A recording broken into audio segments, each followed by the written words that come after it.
What's up, everybody? It's yours truly, Conor, here. On this edition of the Marvel Roundtable, we take a look at the very last solo movie in MCU's Phase 1. As we wrap up and round towards the Avengers, we take a look back in World War II as we take a look at Captain America, the first Avenger, right here on the Marvel Roundtable.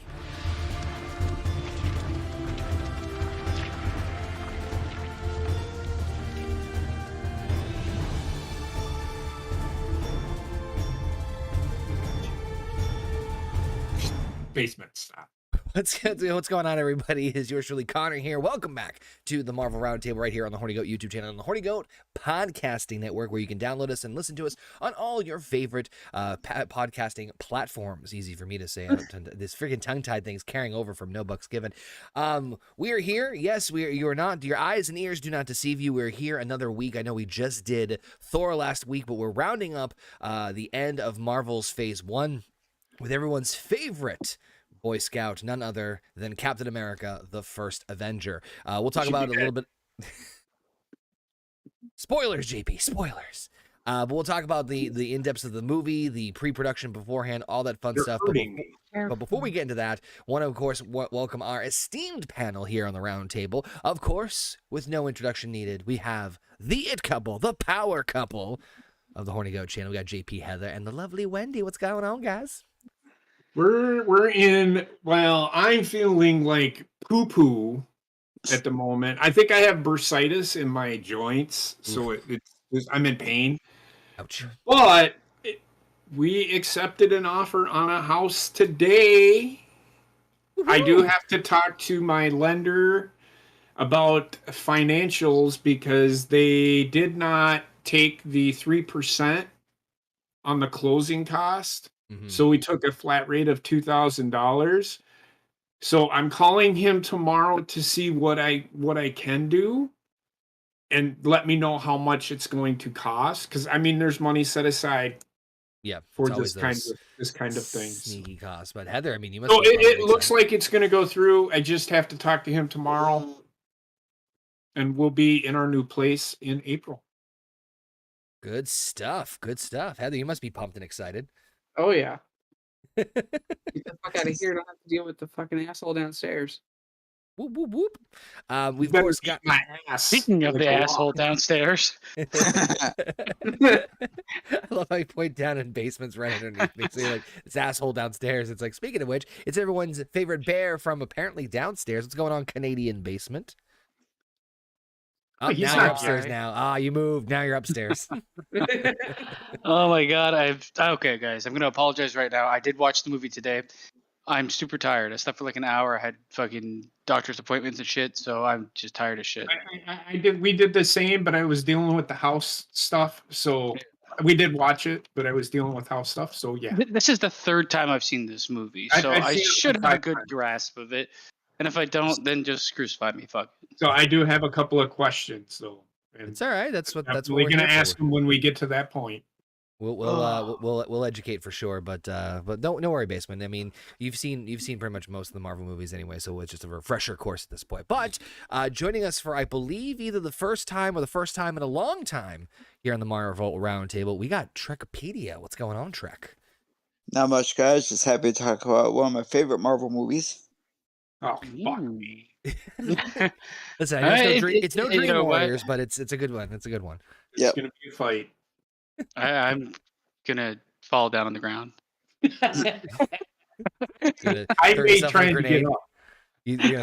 Trying to get up. That's all I'm gonna say. Throw yourself in a grenade. So, first and foremost, couple things we want to make an announcements of. Obviously, we were originally scheduling to do the Marvel Roundtable every other week, but we decided because, hey, there's a shit ton of Marvel stuff that we want to kind of like get through all this. We have now increased it so that the Marvel Roundtable will be every week here on the channel. So if you guys want to join along and follow with us, make sure you subscribe to the YouTube channel, youtube.com/hornygoat, and you can go and join us live as we talk every Marvel Monday, as we talk every of the Marvel movies and TV shows and try to barrel through this before the end of the year, because God knows there are so many of these freaking shows and series and movies. I don't want to hurry the fuck up through this. That's all I'm saying. You're like, JP's like, let's just get this fucking over with. All right, let's just go.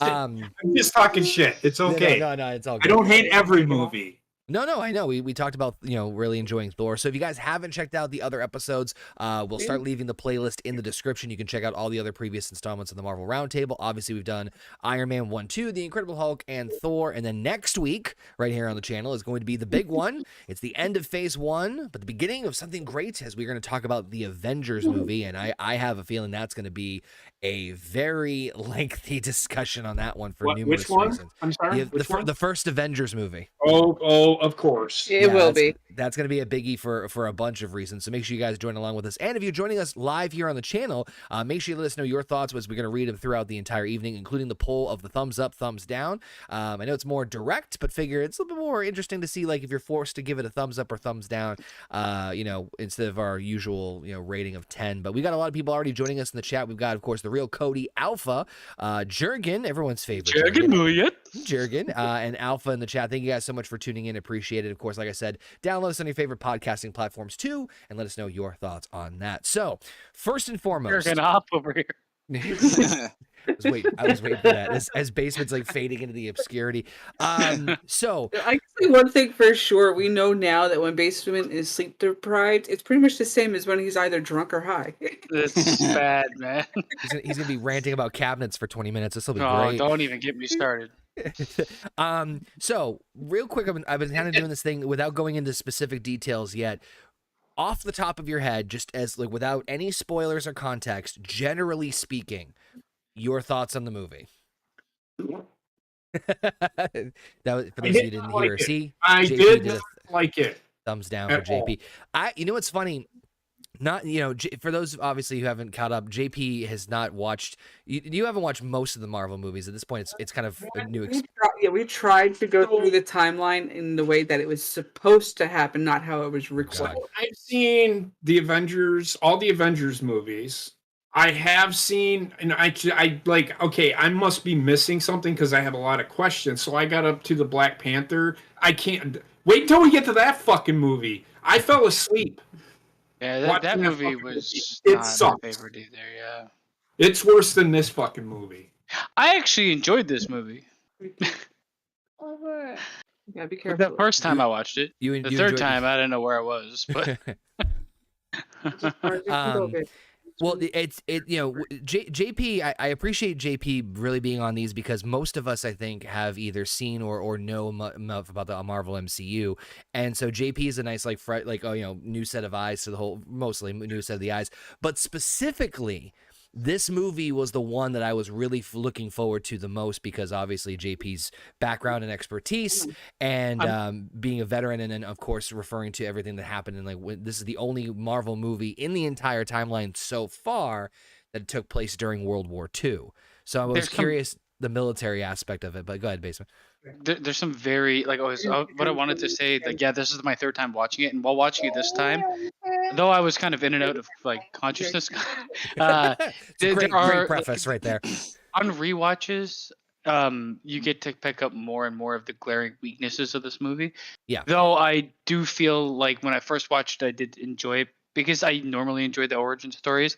And I thought this was a way to make give some depth to Captain America the way they did it. And it, spoiler alert, it pays off kind of in the end if it comes relatively full circle, right? Shout out to Tim also joining us in there, and Tim saying JP he'd be dead within the first 30 minutes, which is exactly what JP said earlier. So Heather at the start of every fucking movie we watch. Well, at the beginning of Thor, he should have died. He got hit by a car. I mean, I got hit by a car. I lived. But did he have all the cars? It's the thing. Maybe I'm Thor. Go back and watch that. You're definitely Thor. Heather, you're quick, like just not going into a lot of depths, just like quick, like summary, like 1 or 2 sentences. What did you think? Did you enjoy this movie? This movie for me is along the same lines as Thor. It's a fresh breath of air. It's not Spider-Man. It's not Iron Man. It's something new. So for me, it was a thumbs up. Trek, you said before we hopped on, or as we were doing the intros and everything, this is actually one of or your favorite Marvel movie, or is this like the top of the top, or is this like up there as far as like one of the favorites? It's definitely one of my favorites. I really enjoy this part. I like the origin story, and after so many years of them screwing it up with the older movies. It's good to see them get something right. What do you mean screwed it up with the older movies? Go look at They this had- photograph. More Captain America movies back in the day, they were god awful. Well, Jesus Christ! It was the 60s? Well, 1980s. Yeah, there were some pretty bad ones, but I think Yeah, I'm not going to argue that. All I'm saying is you got to remember it was the 1980s. They didn't have the technology back then. Stop showing my fucking pictures. I've seen your picture, no less. the without going into too much, and we'll talk more about this as we go into it. What I'll say is this: yes, I enjoy this, and for complete biasness of this, of just total transparency, Captain America is my favorite Avenger. Out of all the ones in the MCU, he is my favorite character, and we'll get more into why. And it's more so in the other movies, not necessarily this one. That being said, there were things I liked about this for the most part, and the best phrase I can say is, I wanted to like it more. There were more things I wish I could have liked more about it, but for some reason just didn't. It wasn't bad. I'm not saying this was a bad movie by any stretch of the imagination, but there were elements I just wish were kind of like, come on, just a little. I don't know why it went Italian all of a sudden. Just a little, like, come on, give it to me. Like, it doesn't help wearing the tank top. My sentiment with this movie. There I probably just, would have liked it a lot more if they wouldn't have done some things in this fucking movie that made no fucking sense. I feel like this movie focuses on like laying groundwork more than it focuses on making a movie. But I mean, it still succeeds at being a movie, but yes, it does. You can take it. It's almost like I'm waiting for it to like take off, and it kind of just doesn't. But that doesn't mean it's bad. I actually I enjoy it. Right. What I wanted to say, the one thing they did with Captain America in this movie, and we will talk about it, is what I think they failed to do with Superman in the DC universe. They gave him more depth. Like, you could have easily had this character be not as deep or go through as meaningful of an arc from this to the end of where we are. Yeah. It is, and they did a good job handling that, where Superman was just. It's funny you say that, Basement, because I've had discussions with people, and my friend Andrew, we do the World of Fandom podcast every so often. He's a big DC fan, and the one character that I am not a big fan of in DC is Superman, and the only reason I don't like Superman is because it is extremely difficult, I think, to write for him, and he's a tough character to get behind because he can do fucking anything. But he's also cookie cutter as shit. Yeah, but my point is that, like, with at least Captain America, at least this is my opinion, there's enough things about him, not only like physically as far as flaws and everything, and he's like, guns, my only weakness. He's a man in essence, but he's overclocked. He's like a CPU. He's just overclocked and overdriven. But I mean, I can relate or understand more to him than I can Superman, and I just feel like there's more you can do with him as opposed to Superman. It's like, hey, cool, I'm just gonna fly right through you like fucking Omni-Man and I do feel like the way I would, if I was to approach writing Superman for DC movies, I would focus on the trouble being an alien life form on the planet and being also a god and having the powers of a god. Right. And like how that might impact you psychologically, instead of you all like automatically being like good at just like lawful good at everything, you know? Yeah. You'd kind of be like, nobody's gonna stop me. So what the fuck does it matter? Like, that you could have fun with the character. It's just they want him to be goody two shoes. Yeah, too much. he's Boy Scout. The one good thing about Superman, and I like DC better than I do Marvel. I do too. So Superman has a weakness, and it's Krypton or Kryptonite, which is kryptonium, which is an actual element here on our planet. Yeah. No, I'm not. It's not. It's not. It's yeah, not that. I mean, like, it's not that he doesn't have a weakness. It's just I feel like it took a while for like the story to get to the point of introducing how someone like that's like non-super powered, like Lex Luthor was gonna like take him on. Lex Luthor. But like, Oh, this is gonna be a great like, one. I wanted him to like fight. I love the idea of him fighting with whether he should just automatically be this good benevolent being. Why?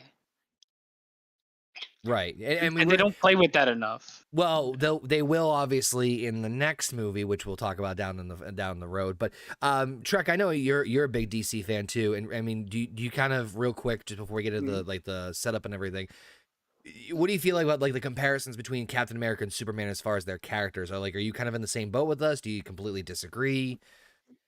No, I could see what you guys mean. I could see it because I had Superman as an all powerful being. They've worked on dampening his powers over the years, but it's like he's very hard to kill. I mean, they've like JP says, kryptonite. I think they've also brought magic in as one of the ways. There's different ways, but I kind of like that.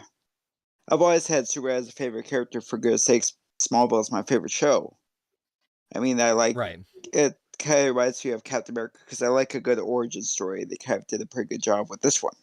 Right. I also feel like Captain America and Superman are the reason I'm comparing them is the way that they lean mentally.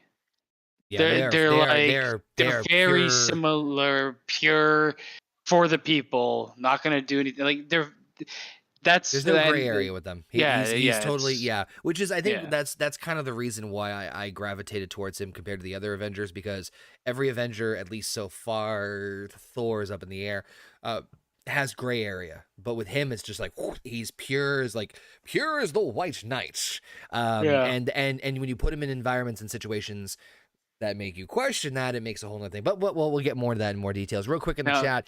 I was going to say timeout. If you see me yawning, it's not because I'm bored. It's because I'm fucking tired. And this is going to make it worse because I'm about to drink this Guinness. God, I love Guinness. It's so good. Real quick in the chat. Real Cody says, I have actually watched all these in timeline order. Welcome to the club. Jurgen says, I like because because show the way it should be, because Captain America has that way of thinking that no one really likes, which is kind of what we were talking about a minute ago. No, I mean, in terms of being pure, late, I think that's what he's referring to. I mean, I like the way Captain America thinks. I would side with him more than anybody else, but I don't know. Tim says he isn't a perfect character. He has physical and mental flaws. Again, probably going to be more fleshed out in the future movies. And of course, Real Cody saying Batman is his favorite DC character, which I mean, I think he's the most popular one. I mean, right? There's no comparison with him.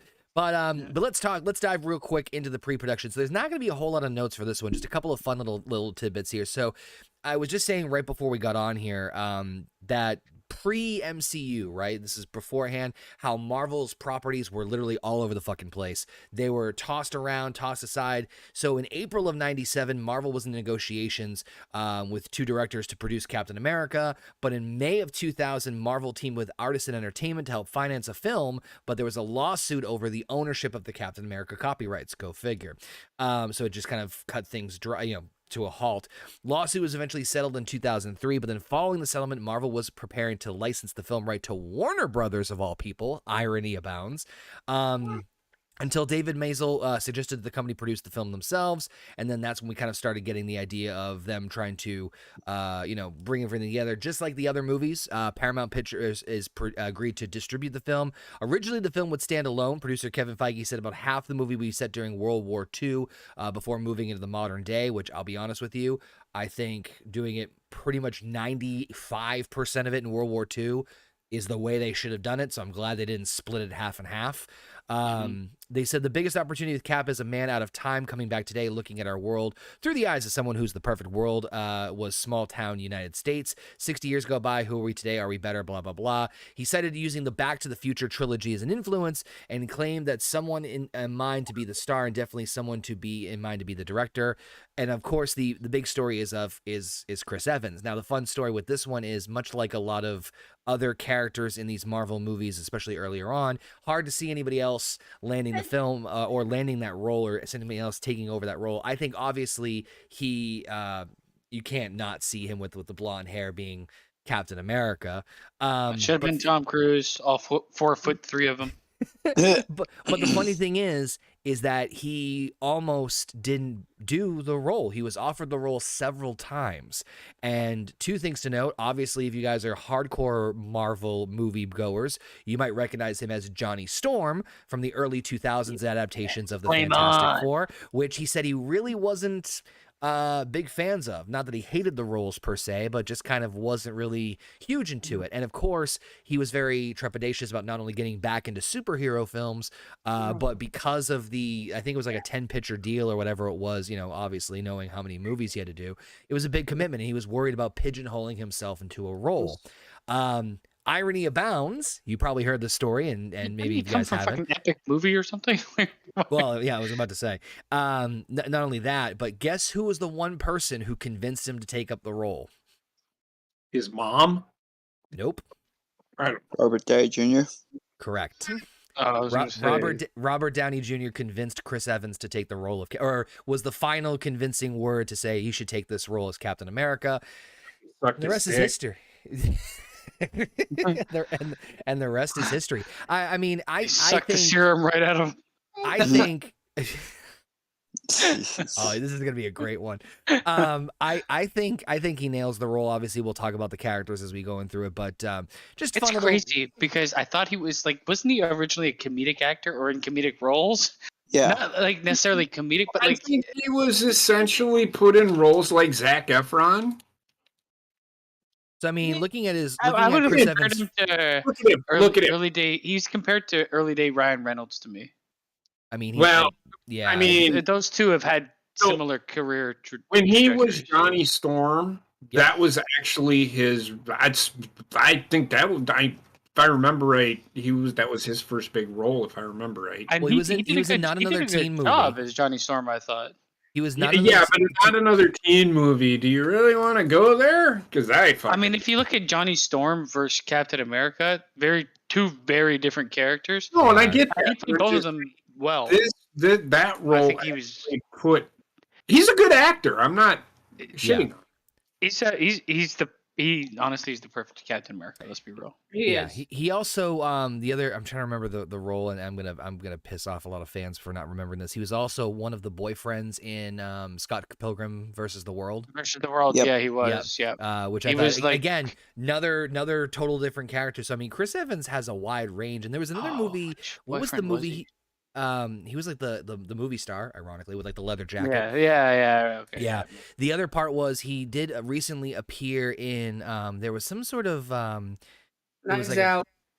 What was it? Lights Out? Lights Out. Oh yeah, that was another fun role where he was part of like the he was mystery. in Snowpiercer too, the movie. Oh, that's right. So he's had. I mean, the guy's got so many multifaceted talents. But I think like the point I was making was, he obviously had some decent roles. He wasn't as well known, obviously, until the Marvel train fucking blew him the fuck up, and he was able to take on these other roles. But I mean, guy's got talent, and I can't see another Captain America. Wink, wink, nudge, nudge. I can't see anybody else becoming Captain America. Wink, wink, nudge, nudge. Right, Basement? It doesn't work. Well, I was gonna be straight up with you. It doesn't work. If he had turned it down, it was could be John Krasinski. He was the runner-up. But I do. Okay, so we'll get where we're going to talk about this. I mean, it doesn't work, and it's not meant to work. So I get it, kind of. Like, it's not meant to fully work for the longest time, and even when they try to pull it off as working, it doesn't work.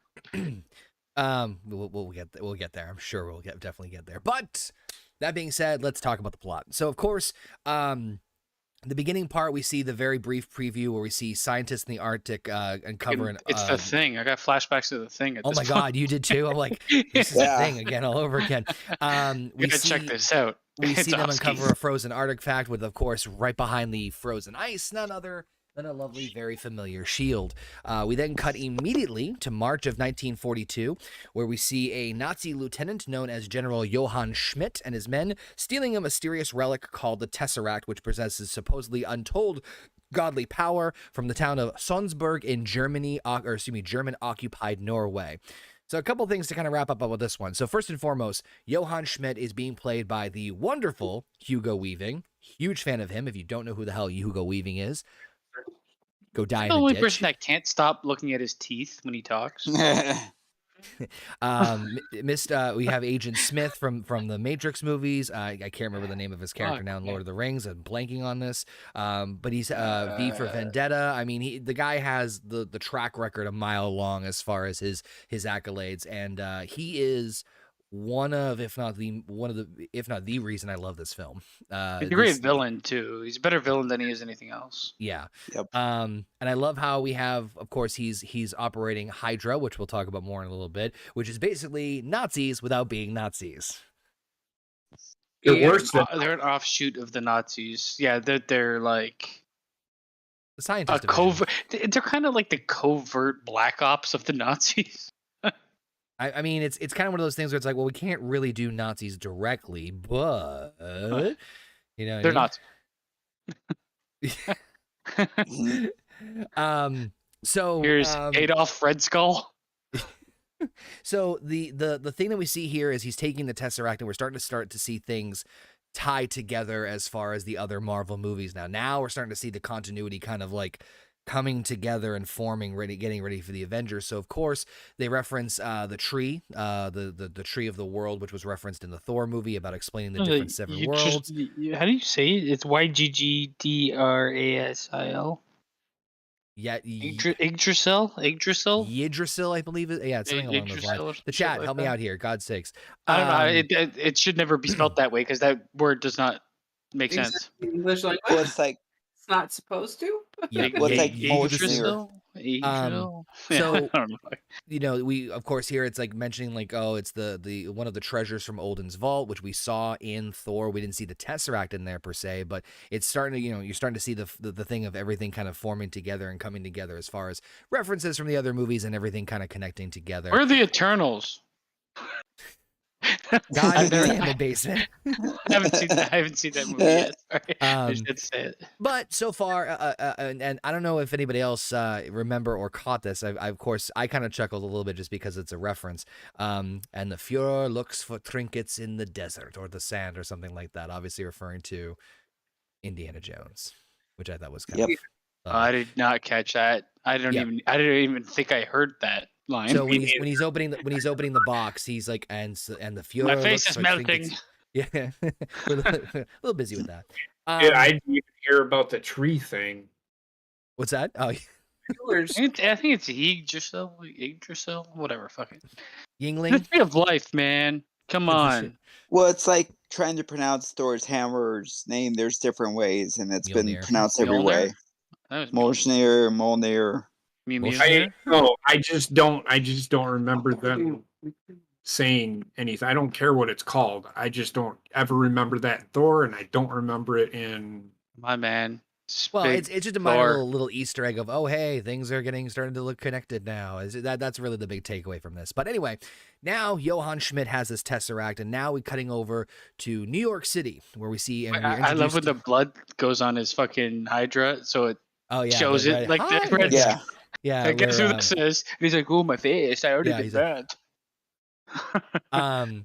So we cut over to New York City, where we're introduced to Steve Rogers, who is being rejected for World War II military recruitment due to the longest list of health problems I have ever fucking seen in World War II. We never see him exude these health problems. He's dead. He's just a tiny, skinny dude. Like, well, you got asthma, malnutrition, you're dying of scabies. So a couple things I just want to note here. It's funny how these Marvel movies, or again, we're talking, this came out in 2011, right? So the same year as Thor. The one thing that I always kind of giggle at is that sometimes in movies you have beautiful CGI, stuff is seamless, you can't even tell shit, right? And there are other times where it's like, oh my God, that looks like a PlayStation 1 graphic. Like it's like that bad, right? I will say, despite anything else, whoever was in charge of putting fucking Chris Evans' face on that little guy's body did a almost seamless transition with a couple of exceptions. Specifically scenes that had him like, yeah, there's a couple of little, but like dips into the uncanny valley, but for the most part, yeah, they did a fucking great job. Specifically when he gets beat up in the alleyway, like scenes where he's moving a lot, it's almost, you can't even fucking tell. Yeah. which is just crazy. So of course the concept is that he's trying to recruit for the army, he's trying to join, but because of the laundry list of issues that he has, including asthma problems, which apparently that's enough to get him fucking disqualified alone, he cannot join the military. So of course he gets rescued by a back alley fight with of course his friend, who we're introduced to, James Buchanan Barnes, also known as Bucky, who has been enlisted in the army in the 107th Division, which we'll just mention that a little bit later on. So, I mean, JP, you know a little bit more about this probably than we do as far as military history and the way they do things. Pretty accurate, right? As far as like they wouldn't let him anywhere fucking near an enlistment camp, right? Well, they World War II. would probably. Well, I can't say no. In World War II, I think it was like. If you had asthma in World War II, then no. When I joined, I had asthma, and I had to take a methacholine challenge, which means I had to run for a mile while I've heard of those. Yeah, methanol was shot down my throat. Yep. So they didn't have that technology back then, but you can be in the army now with asthma.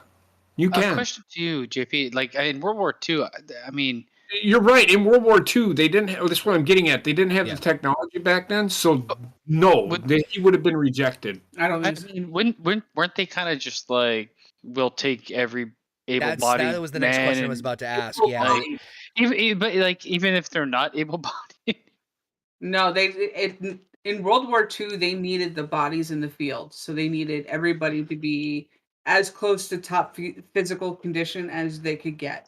I honestly don't know the history on that. I'd have to look that up. I know World War II was like from my understanding of it, they were like, we need people. Yeah, and we have less guns than they eventually had less guns than they had people. People were fucking like. Well, I mean, for this situation, for his laundry list of ailments, which he should be a boy in a bubble. Seriously, you're not wrong. Seriously, I know.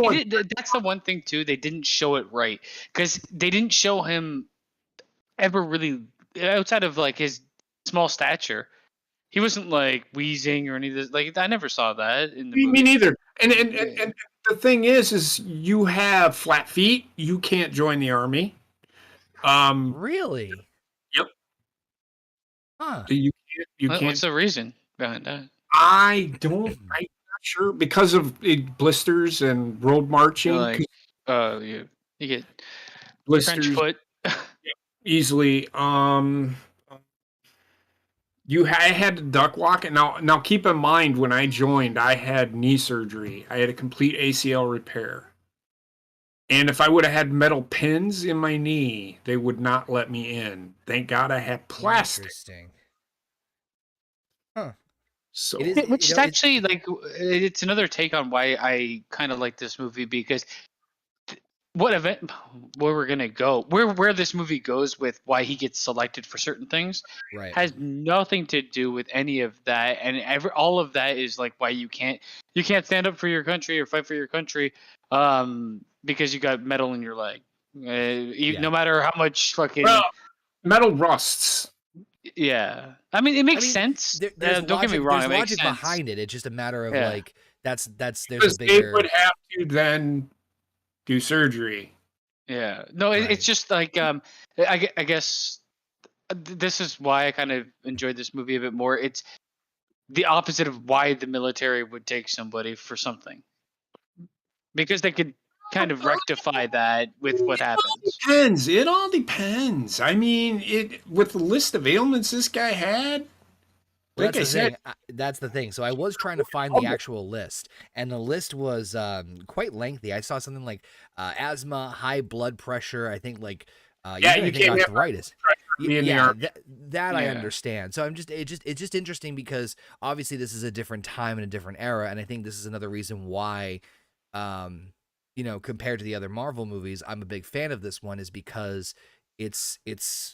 I know JP's gonna roll his eyes when I say this. compared to like Iron Man or Thor, it's a little bit more grounded in more of like what's happened in the real world, in the sense that it takes place during World War II time frame. Well, Thor is not real at all. Iron Man is like testing weapons that don't exist. Elon Musk on crack. Yeah, This is the only one that has like it's a grounded approach because it's taking place in the past. Yeah, it starts grounded. It like I know. You can't have a superhero if it's gonna stay grounded. You know? Yeah.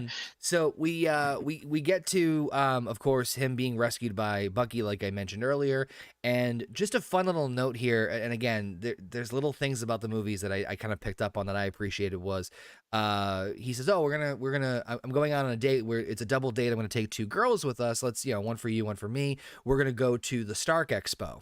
So obviously no reference to Howard Stark, but he's trying to build the flying cars. But the line that he said, which I thought was very interesting, because again, foreshadowing, was, "Where are we going?" And he hands him the paper. He goes, "The future."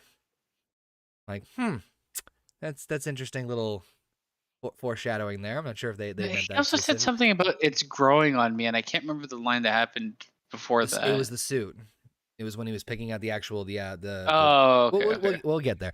But so he goes over to they go to the expo again, seeing Howard Stark trying to make a flying car. So again, tying that into Iron Man. That doesn't go so well, and of course Rogers once again tries to enlist. However, this time he is approached by a German doctor named Abraham Erskine, who finds out basically, "Hey, you've been falsifying your enlistment forms.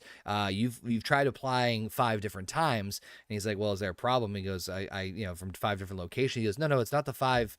It's not your issues that I have a problem with. It's why you keep trying." And he keeps asking Steve Rogers questions like, "Do you want to kill Nazis?" He goes, "I don't want to kill anyone. I just hate bullies, and I want to do my part from the country. I'm no different than any other men to lay down my line." Again, Boy Scout mentality. So that being said, Erskine gives him the approval and says, I can give you a chance. That's all I can guarantee. And here you are enlisted now in this special project that is going to be reserved. I think the phrase was Strategic Scientific Reserve, as being part of the super soldier experiment. So I saw JP kind of shaking his head. Yeah, I'm kind of on board with JP on that one too. What, in terms of him just being randomly fucking recruited? No, of the whole idea of them being like, "Oh, you want to go over there and kill Nazis?" "No, I just hate bullies." And it's like, that's such a fucking rudimentary way of looking at things. You're gonna have to kill people that aren't bullies. You realize that if you're going in the army, like it's oversimplified. I think what he was, and they were really quick to answer that with this, and this is why I'm like, why, dude? But it's not meant to like this, because I think like the audience is supposed to be anybody as young as somebody that can pay attention to a movie, to anybody as old as until they're almost dead. Right. They're not going to delve into like the inner machinations of like war. Right. So I mean, when I would in process soldiers, when I worked at when I was a unit administrator for the unit that I was at, I would ask them, "Why do you want to join the military?" Now, I want everybody to understand this is not my thinking. Mm-hmm. It's the military's. No, it was the kids thinking. Oh, okay. Oh, I just want to shoot some towel heads. Like, that's the only reason you wanted to join the military. You're joining. You're a terrible person. So you want to kill people. The question should not be asked. The question is, why do you want to join? Mm-hmm. The question is, because I want to do. He should have just said, "I want to do for my country. I want to defend my country. I want to anyway for my rights that I possibly can." That was good enough for me. He doesn't need to say, "Hey, do you want to kill Nazis?" Well, no, that's not why I'm here. So they're trying to hammer home his Boy Scout nature. Yeah, well, that was the question I was about to ask JP. Was, do you think it's a matter of maybe? Yeah, okay, his character, that's definitely a part of it. But do you think it's a part of like? No, honestly, no person at a recruiting station or a MEP station that they're called will ever ask you, "Hey, what do you Do you want to shoot people for a living? Yeah. Well, I don't want to have to. I feel like the guy that was asking these questions, he already knew his answers Correct. after watching him do what he was doing. He just wanted to kind of hammer home the fact what he was looking for, and it's not. He wasn't he was recruiting one person for one specific thing. Right. It wasn't recruiting en masse, right? So Yeah. I'm okay with the scene, and I get why they oversimplify. It's glorifying, I guess you could. That's Yeah. what I was trying to like, get at. Yeah. It was theatrics. Yeah. No doctor will ask that fucking question. In fact, the doctor doesn't even ask that fucking question. No, I They get. examine you, Right. and then you get to sit in a little fucking room with an interrogator. Essentially, they're trained interrogators, and they ask you questions. Like they sit there and just give you the death stare. Have you ever smoked weed before? No, but I kind of wish I did. I mean, So that's literally what they do. Did you join? Why did you join the military? And then they ask you questions. They don't ask you, "Do you want to shoot people?" Yeah. I mean, Trek, what did you think of this particular part? Do you think it was like kind of like and again, I think they were hammering home the characters, like, oh, I don't want to, I'm doing my part for my country, but it's kind of, to me, it's kind of a little bit like oxymoronic. But but before I get into that, Trek, I want to hear your thoughts on this part where he gets recruited into the super soldier program. No, it like we said, it was supposed to just show his innocence and his goodness and stuff. That he was, the perfect person to become Captain America. I like what they did. So you didn't mind? Okay, so it was just more you thought it was like, oh, it's like, is this a test? Yes. Well, I don't want to kill anybody. Blah blah blah blah. Which I think that was the other part of it too. It's like he asked him if it was a test. I'm like, and then you're just telling him what he fucking wants to hear. I don't know, but maybe I'm just reading too much into it. I think the other part too is, no, I think that's pretty much the thing we hit. What I was saying was that in terms of the oxymoronic about it was, you at that time, you saw so much like in your face things about war, like, oh, do this part for your country, do this, do that. And it wasn't they were saying like what JP was saying, like, oh, why do you want to join to kill some Nazis? Even though you could very easily imply that based upon some of the, I don't want to say propaganda, but the advertisement, I guess you could say, for joining the military and stuff like that. So that's just kind of like weird to me that like, oh, you see all these different things about, you literally saw a movie about World War II and you're like, oh, no, I don't want to kill those guys. I just want to. I did catch you. Put them in timeout. I feel like my only criticism of the scene is even though it needs to be oversimplified for the audience, I think it could have been written better. This specific scene could have been written better because there's things that they're added where it's like they try to like tease the waters of like what war could really be, and they never jump in, and it just goes under the bridge or whatever. Like they don't care in the end, but like it's not terrible. It's just it could have been written better. So at this point in time, on the flip side of things, we see and we get to learn more about what's going on with Johann Schmidt. We realize he's now taken the Tesseract and with his crafty assistant, Mr. Dr. Arnim Zola, harness the energies of the Tesseract, intending to use the power to fuel Zola's inventions, mounting an offense that will change the world. By the way, love the guy who played Zola. I think he's goddamn great. Fucking he's really good. One thing I gotta give Marvel credit for, no matter what, is their casting abilities are. Casting is on everything. Casting wise, I don't know if they've ever really failed at a casting choice. No, I mean at least not so far. Maybe we'll get there. But we find out that Schmidt has discovered Erskine's location and sends an assassin to take him out. So we start to get a little bit more understanding that Schmidt understands and knows who Erskine is. We'll talk about the backstory in just a second. So we find out that Erskine has drafted Steve Rogers to the super soldier program with the concept of several soldiers being recruited to this, along with I don't even remember I get the general's name, played by Tommy Lee Jones, which man, talk about another fucking perfect role. Tommy Lee Jones being the sergeant, just like no bullshitting around. And of course the beautiful Peggy Carter, who are helping develop this program. And it's interesting because, and I'm curious everybody's thoughts on here, there are points that I think that Tommy Lee Jones makes that are very compelling as far as, why the fuck are we wasting our time with this guy? And it's like, you're not totally wrong in thinking of this. I mean, like the thing is, I question. Sorry, JP, you go first. I was just gonna say, number one, a general would never do this. He would never do anything. Right. No, I understand that. Like in The Incredible Hulk, a general would never be on the front lines of anything. They sit behind a fucking desk. He's a colonel. Sorry, he was a colonel. Oh, he's a colonel? Well, Yeah, he's pretending to be a general then. So they aren't going to be out there.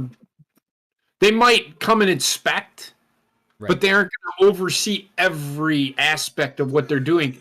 Peggy Carter, maybe she's a major, but I might major babe, She's an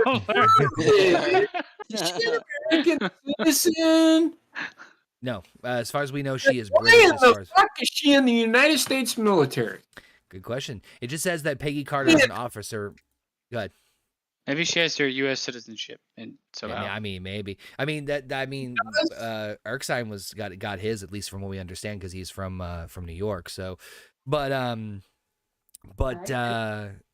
they do they of course do the training montage. I did appreciate the scene where they're showcasing, like, obviously Steve is just not fucking doing anything. He's failing at all the physical activities. They're kind of bullying him a little bit. Go ahead. Sorry. What I was gonna say earlier.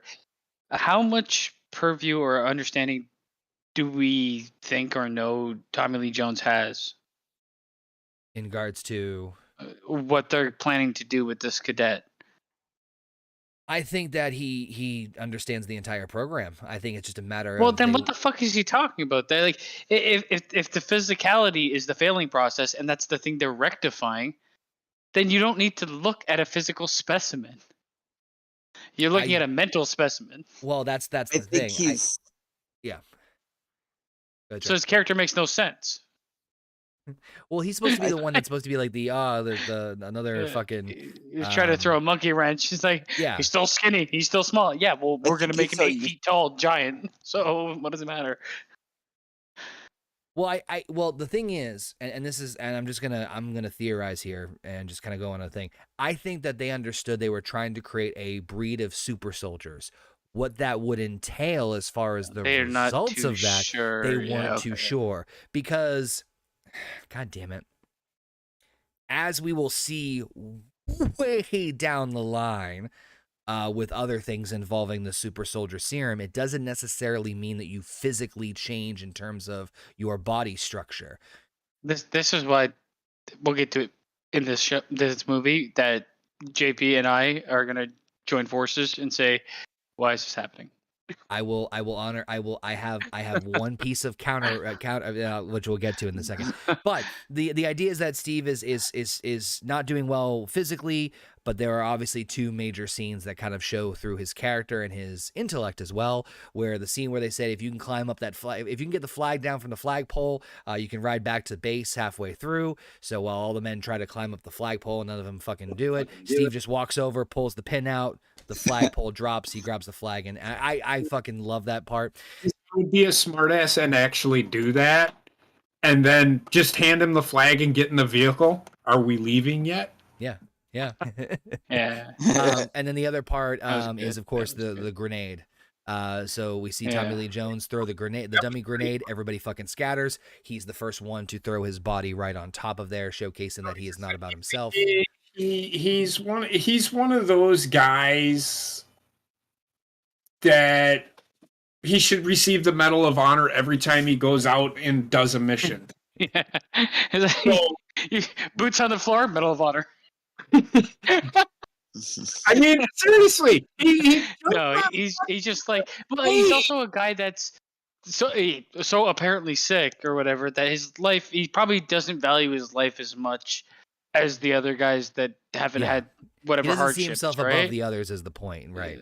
But he's also like, I mean, I'm not there to kill people. I'm there to serve my country and save the people I can or whatever. You Right. know, like they hammer home that point a lot, but they do it relatively tastefully in this movie. So I gotta like both. And the whole segment of the training sequence I enjoyed. I enjoyed it. That was probably my best part of the whole thing because actually Steven Rogers would be me doing a run be behind everybody else. I can't long distance run. I suck at it. Real quick in the chat, just a I couple can't of short distance run. I can't even run anymore. God, I You can know, run this. anymore, trust me. I can run tried. the I stat can still bar. run That's at work. about- That's about it. It hurts to stand up.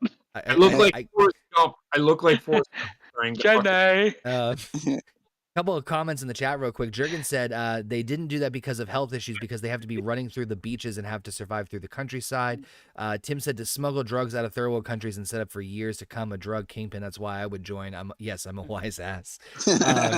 Also, have you seen my Tomahawk skills? Yeah. I can kill a man from Yeah, 500 feet away with I have a highlight reel on YouTube that will help showcase. Can you shoot a gun? No, but I can throw a tomahawk 500 Tim feet. made a good. Tim made a good. Tim made a Fucking good less than the point. Mohicans. Tim made a good point in the chat. He goes, they were trying to keep the image of war at PG-13 level. So that is a good point in terms of like not going Really crazy. hard to keep it at a PG-13 level. Look, you can explain, and like Baseman said, war is hell. Yeah. Yeah. Let me tell you what actual war is like. And this story, real quick, doesn't have anything to do with gunfighting or shooting of rockets or shooting of people. Mm-hmm. We have rules of engagement. Okay? We can only do certain things. Unless they're showing violence or what's the word I'm looking? It's kind of like the police force. Like if you have to show me that you're going to try to hurt me to force me to have to kill you. Yeah. Right. I have literally seen grown ass men. We used to give kids MREs. Okay? Yeah. Give them candy or whatever. I seen grown ass men kick the shit out of these kids and take their food. You want to talk about horrible? That's worse than any gunfight you will ever be in. It is so heart-wrenching because you can't do a fucking thing about it. It's when you see like how people treat people, I think, and you're gonna see that way more than you're probably gonna like, depending on where you're at and what's going on there, because a lot of like military engagements don't equate to gunfire. Right. I can tell you right now, the guys that we were with, we maybe got in a little skirmish and nobody got hurt. We're sitting in armored fucking vehicles. Yeah. We did route clear, so we looked for mines and IEDs on the roadside to clear up the road so that people could get their supplies and stuff. That's I what also we did. feel like, I mean, correct me if I'm wrong, because you're the one with the experience, but I also feel like the way to war would be much more than like the action that might be involved. It's like you're in a foreign place. You can never really be comfortable. No. Where like I'd always be like on alert to an extent. I feel like I've seen complacency and it's gotten people hurt. and that's why I'd be like, there's no time to. I don't know. We had a soldier blew both of his legs off. He lived. He's alive. He's fine. He just doesn't have legs. Rolling. Yeah. It Oh, was jeez. I wasn't God. there. I heard the story. Yes, he was rolling. Well, I mean, I- you gotta live through what you gotta live through. So I interestingly struggle enough. back. Oh, sorry. Go ahead, Jared.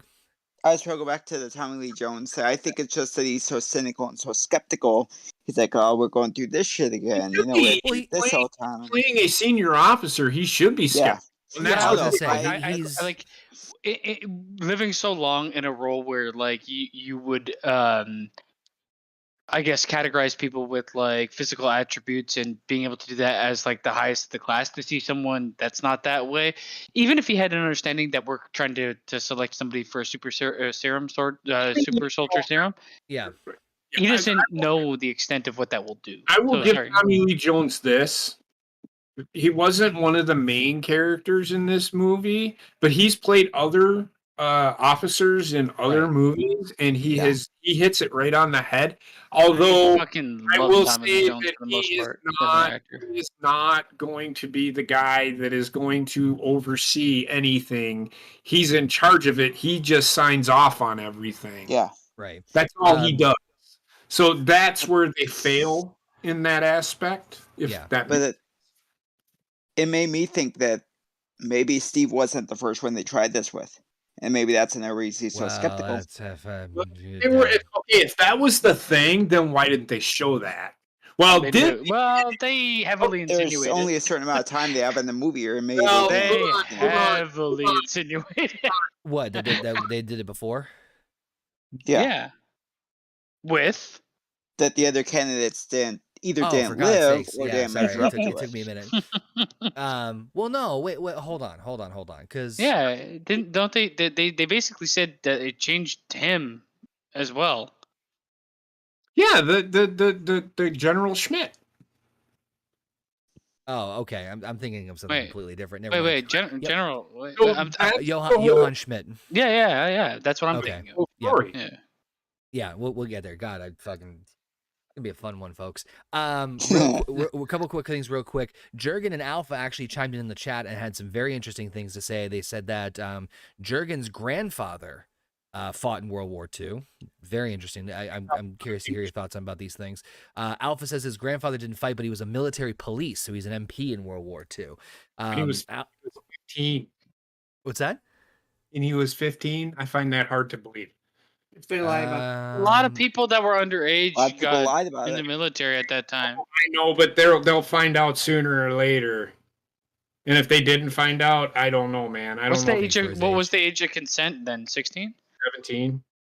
It's always been 17. That was 16. I'm pretty sure World War II, like this is why like I questioned the whole like asthma holding you back, the asthma holding you back, because I knew, like, from what I understood, at least from what I've seen in historical things and also in like movies and stuff, they took who they could that fit the bill. That was my general understanding, but at the same time, I mean, even if they didn't fit the bill, it's I can kind of understand that. But anyway, let's keep on rolling a little bit on the storyline here. So at this point, they've Heather. I was waiting for you to come back. Your thoughts on like the build, like the recruitment scene, or not the recruitment scene, excuse me, the military training scene. It's kind of training montage. Yeah. I mean, it was entertaining as fuck. I'll tell you that. It was, and it seemed more realistic than other movies at the time, as far as the training sequences go. Yeah. I mean, aside from the ones that were trying to be historically accurate, but the flagpole scene is the best one because that showed his intelligence. Yep. Yeah. So it definitely was what sucked into the movie. I mean, when the movie first started, yes, I was happy it was a fresh breath of air because it was another new character we were getting for the Marvel Universe. Yeah. But it was a very slow start. And it's just like, get me excited about this movie already. This movie's pacing stays the same throughout the movie. I feel like it's a slow burn Marvel movie, which is weird. Yeah. Well, it's weird because we're not used to that so far. Yeah, we never see it afterwards. What would you say? I don't know. I ask me again later when we get to other films, because I feel like there's a couple of others that have. It might be one that I haven't seen. I've seen 95% of them. So, well, now you're gonna see them all. But moving on. We finally find out that Steve is recruited to be the one to take the serum and be part of the super soldier and be the first person to be experimented on with this. So Erskine, of course, has the sit down conversation with him, which talks about like the importance of being not a great soldier but a good man. So again, kind of fluffing up that characterization of being the Boy Scout once again. I thought it was funny. He was like, "Well, what do you?" He's like doing a cheers with me. He's like, "What are you doing? You can't drink tonight. It's fucking you have a procedure." I don't have a procedure tomorrow. Yeah. I don't have a procedure. No. I just thought it was a cute little scene there. I actually liked those two together in every scene that they did, even though the first one, the writing could have been better. They did a good job in every scene that they were in, which brings the weight later on. Yeah, it goes back to the perfect Marvel cast anime. They always do a good job. This is proof of it. Because even these two have a small scene that's quiet and stuff. Yeah. It worked because they could repel off each other and stuff. So here we go. This is the scene that I think Baseman and JP unite forces on. So the scene where Captain America or Steve Rogers gets transformed into Captain America. So he accompanies with Peggy Carter, which at this point they're kind of establishing that Steve Rogers is not good at talking with women, and you start to see the romance develop, which I'll be honest, just kind of going through the whole movie with this, I think that was probably one of the more well received, at least for me anyway, the forced romance in these Marvel movies. They had good chemistry, the two people involved. And that's what I appreciated about it. It's just it wasn't like actually I mean even like. Okay, so we look at Thor and Natalie Portman. They had pretty good chemistry. We look at Tony Stark and Gwyneth Paltrow. Pretty good. I haven't really seen a link up of like potential that had bad chemistry yet. Felt more natural in this one compared to the other two, in my opinion. I liked this one was like. I agree with that. Actually, sorry. Yeah, I'm not saying the other ones were bad. Just this one felt more natural compared to the other. Sorry, were you gonna say, Trek? I like this one because it proves she didn't. It was just I like you because you came Captain America. She liked him before. Yeah. Right. I didn't like you for your bod. But now that you have the bod. Let me tell you, I'm fucking Niagara Falls between my legs. You can take down my flagpole. Floodgates are open. Yeah. Snail trail, baby. My God. So we see him. We see her. Take him over to a mysterious bunker in Brooklyn. I think it's Brooklyn or New York, where he is injected with super soldier serum and reduced, also exposed to something called Vita rays that ultimately change his physiology and turn him from a skinny little tiny guy to being the buffed up 6 foot plus monstrosity that he is. A couple of little fun things that I liked about this personally was, number one, the whole he gets the injection that wasn't so bad, that was just penicillin. I thought that was a funny little line. That was a funny line. Yeah. I also like the how do you feel, and he goes taller. So just I mean, this is where like the comedy aspect or like the reason once this change happens, it's kind of weird that his personality changes immediately. Like he becomes more confident almost immediately. Okay. Yeah, okay. And I mean, it, like to be honest, you wouldn't. I mean, if you were to like no, but you wouldn't like if it was an overnight change, you probably wouldn't become more confident immediately. It would take some time. Most people have to work towards something like that, and the confidence comes over time. So, back to the Erskine Rogers conversation that I mentioned before the scene happened, was he was talking about, he goes, men who never had power understand the importance of it when they receive it, than as opposed to men who have had power and get more, they'll abuse it, which is, I thought, a great little, again, like you said, Basement, the scenes between the two of them. So, but before we get into the chase and everything like this, so this scene with him becoming Captain America, I'm going to take a step back and let everybody have their fun with this one. AP, it's you. He should be dead. This is where Steve Rogers should have fucking... Look, man. I mean, so theoretically say that the serum works. I'm more aligned with how the serum... No! I'm more along the lines of how in the fuck did he go in a scrawny little piece of shit and then all of a sudden come out this big 6'3", 240-pound fucking guy? I have to answer that.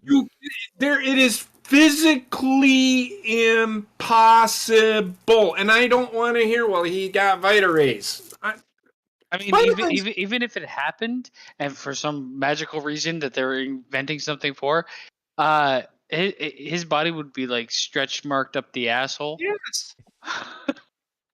He can be dead. The answer is Vita rays. So my question is, when they use this again in the future, Yes. There's no Vita rays. It's just the serum only. what the Yeah. fuck happened in Vita rays? That they couldn't. There's reports they couldn't replicate the entire thing, and that's why they're having problems Well, with no, it. I know what happened to the Vita rays. They become vitamins. This is the problem. Jesus. It's like the one thing that just made him, coincidentally made him grow 6 inches and become Beefcake City, is something they can't replicate for some ungodly reason. Yet they can a serum that's fine. Yeah. What are the Exactly. Vita rays? What the fuck does that mean? I don't understand. I mean, I will say that I don't understand what the necessity for the Vita rays was. If you did just the serum alone, fine. But then it's a double-edged sword. It's like, well, yeah, it doesn't explain why he. I was would scrawny have to loved fucking it if they huge. just said, when you take the the serum, we don't really know what changes are going to happen mentally or physiologically with you.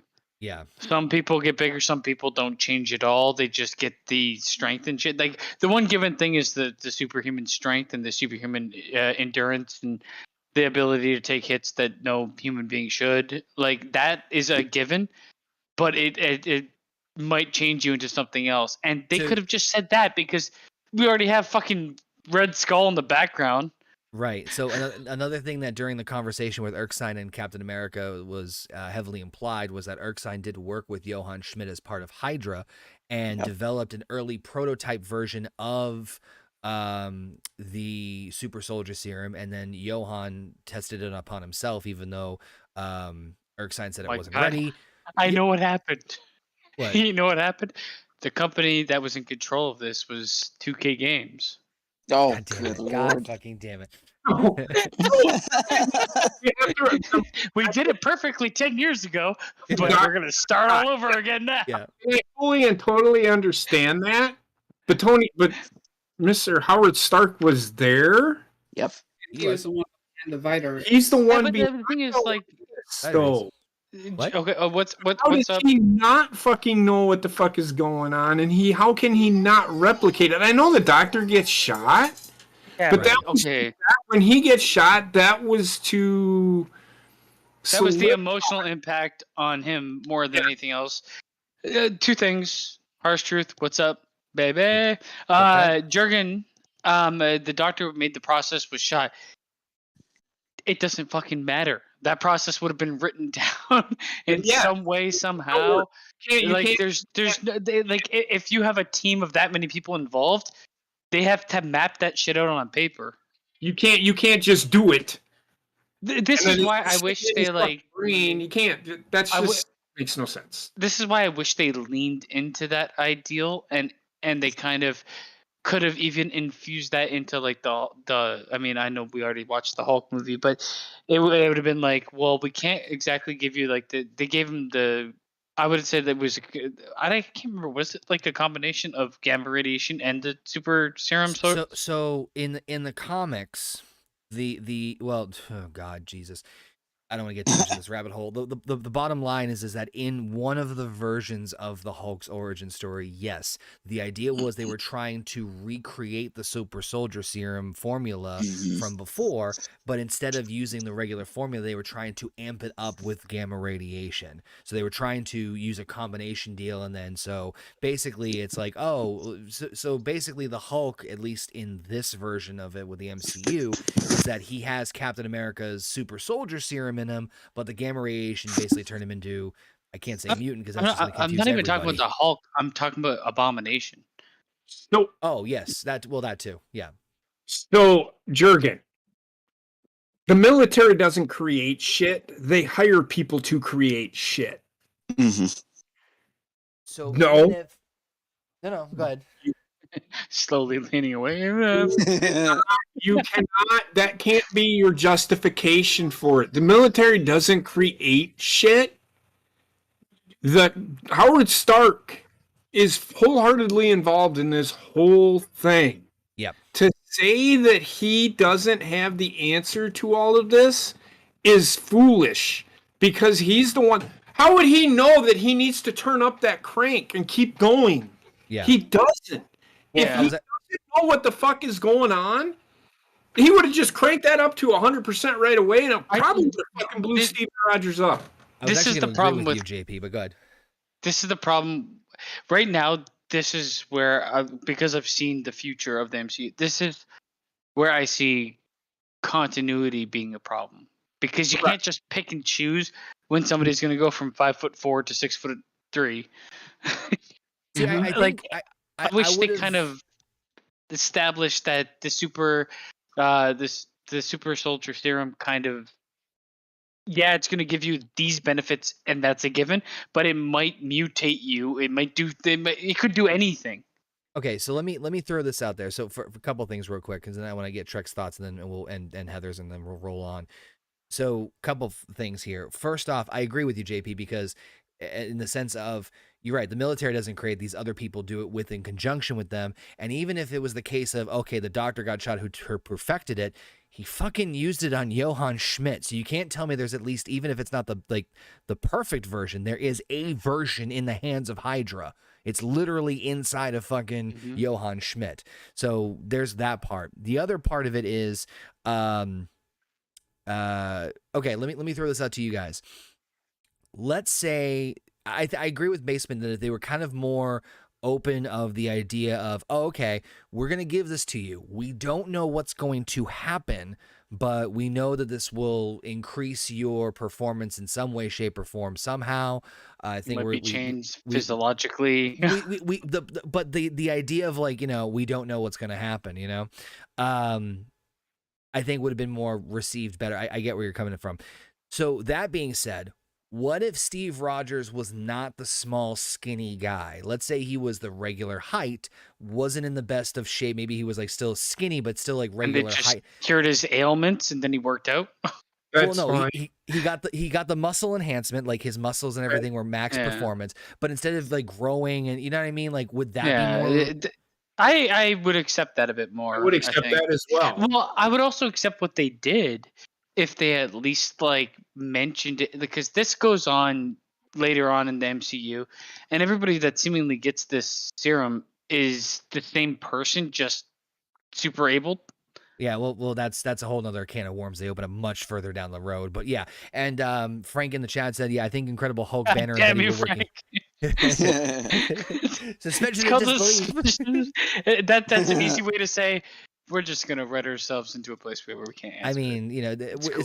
especially with when we get further deeper in the Marvel hole, it's going to be harder to make callbacks to certain things, like Basin was saying, as far as continuity, kind of like sometimes you tiptoe around certain things and you go around other things, so it's kind of tricky, which I mean, none of these things ruin this movie for me, nor do they ruin the franchise of Marvel Universe. But like, it's I mean, we're here to pick this fucking shit apart. So that's the whole idea. I'm picking.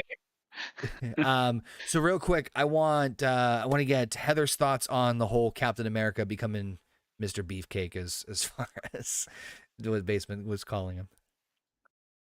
And what it comes down to is the science for it is not there. It's not there now in today's science doesn't exist. It's never but, going like, to be there for 1942. I mean, it's not feasible in any way, shape, or form.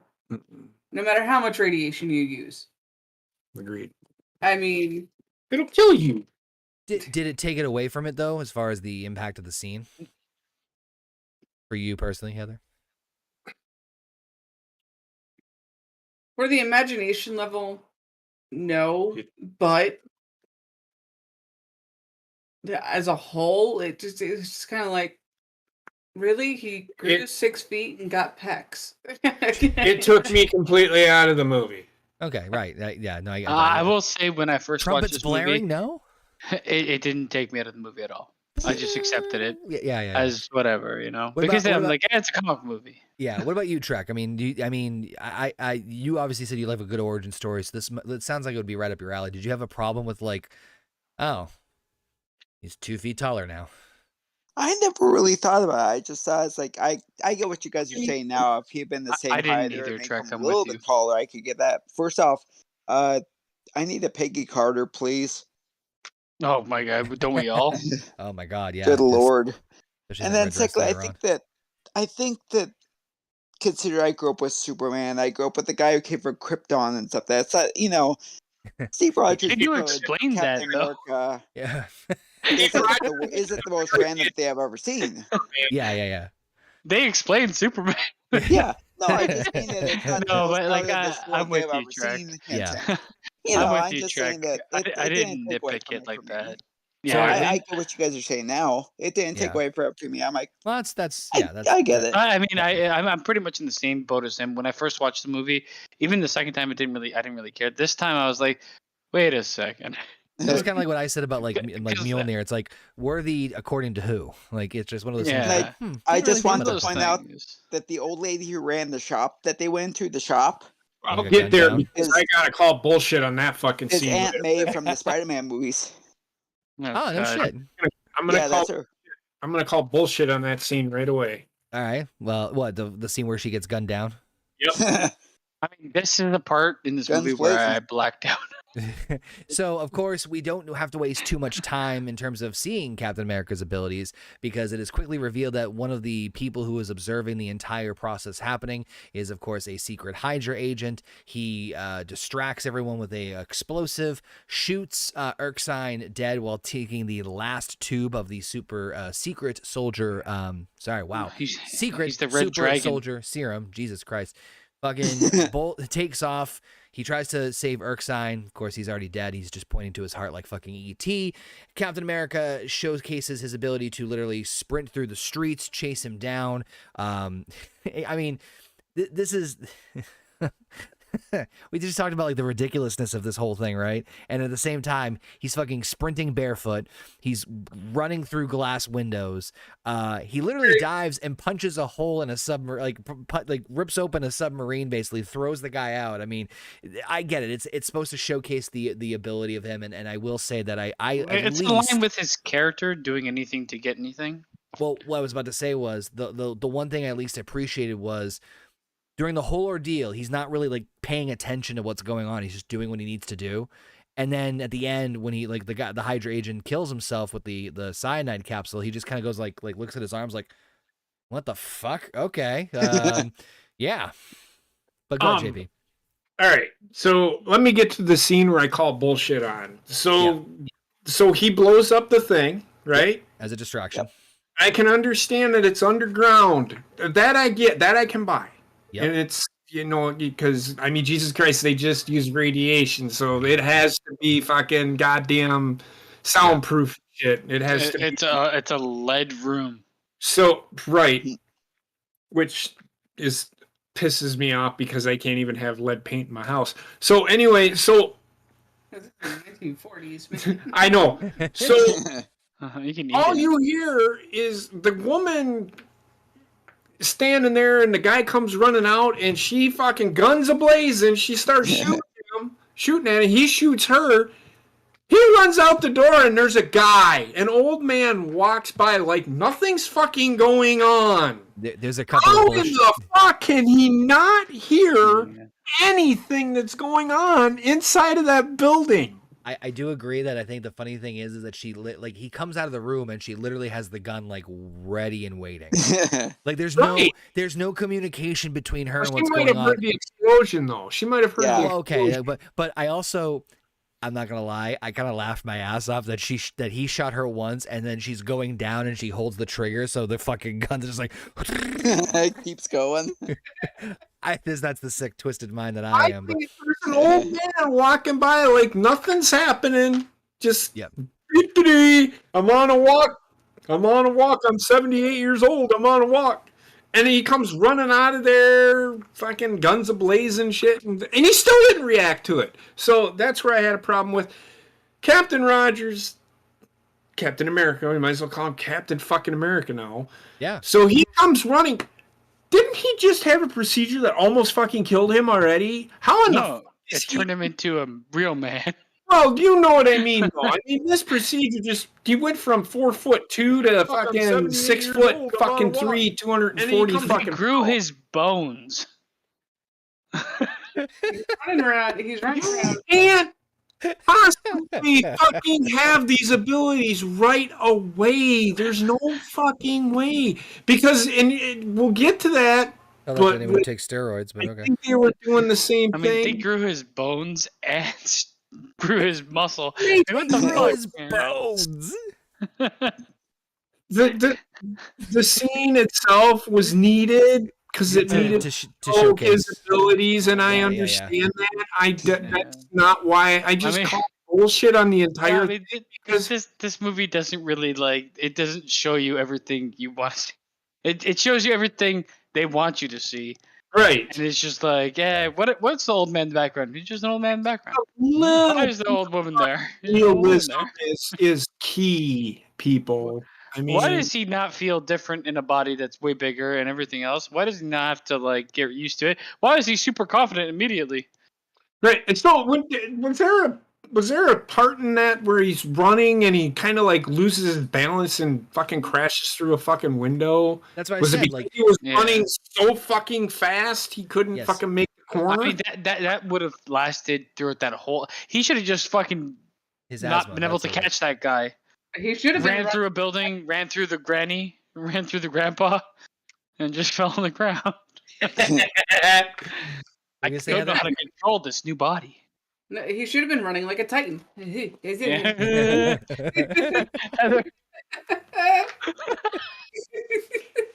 I know people are like, God, this guy just hates the shit. Just a little bit of realism goes a little bit. It's like we understand it's a superhero movie. I get that.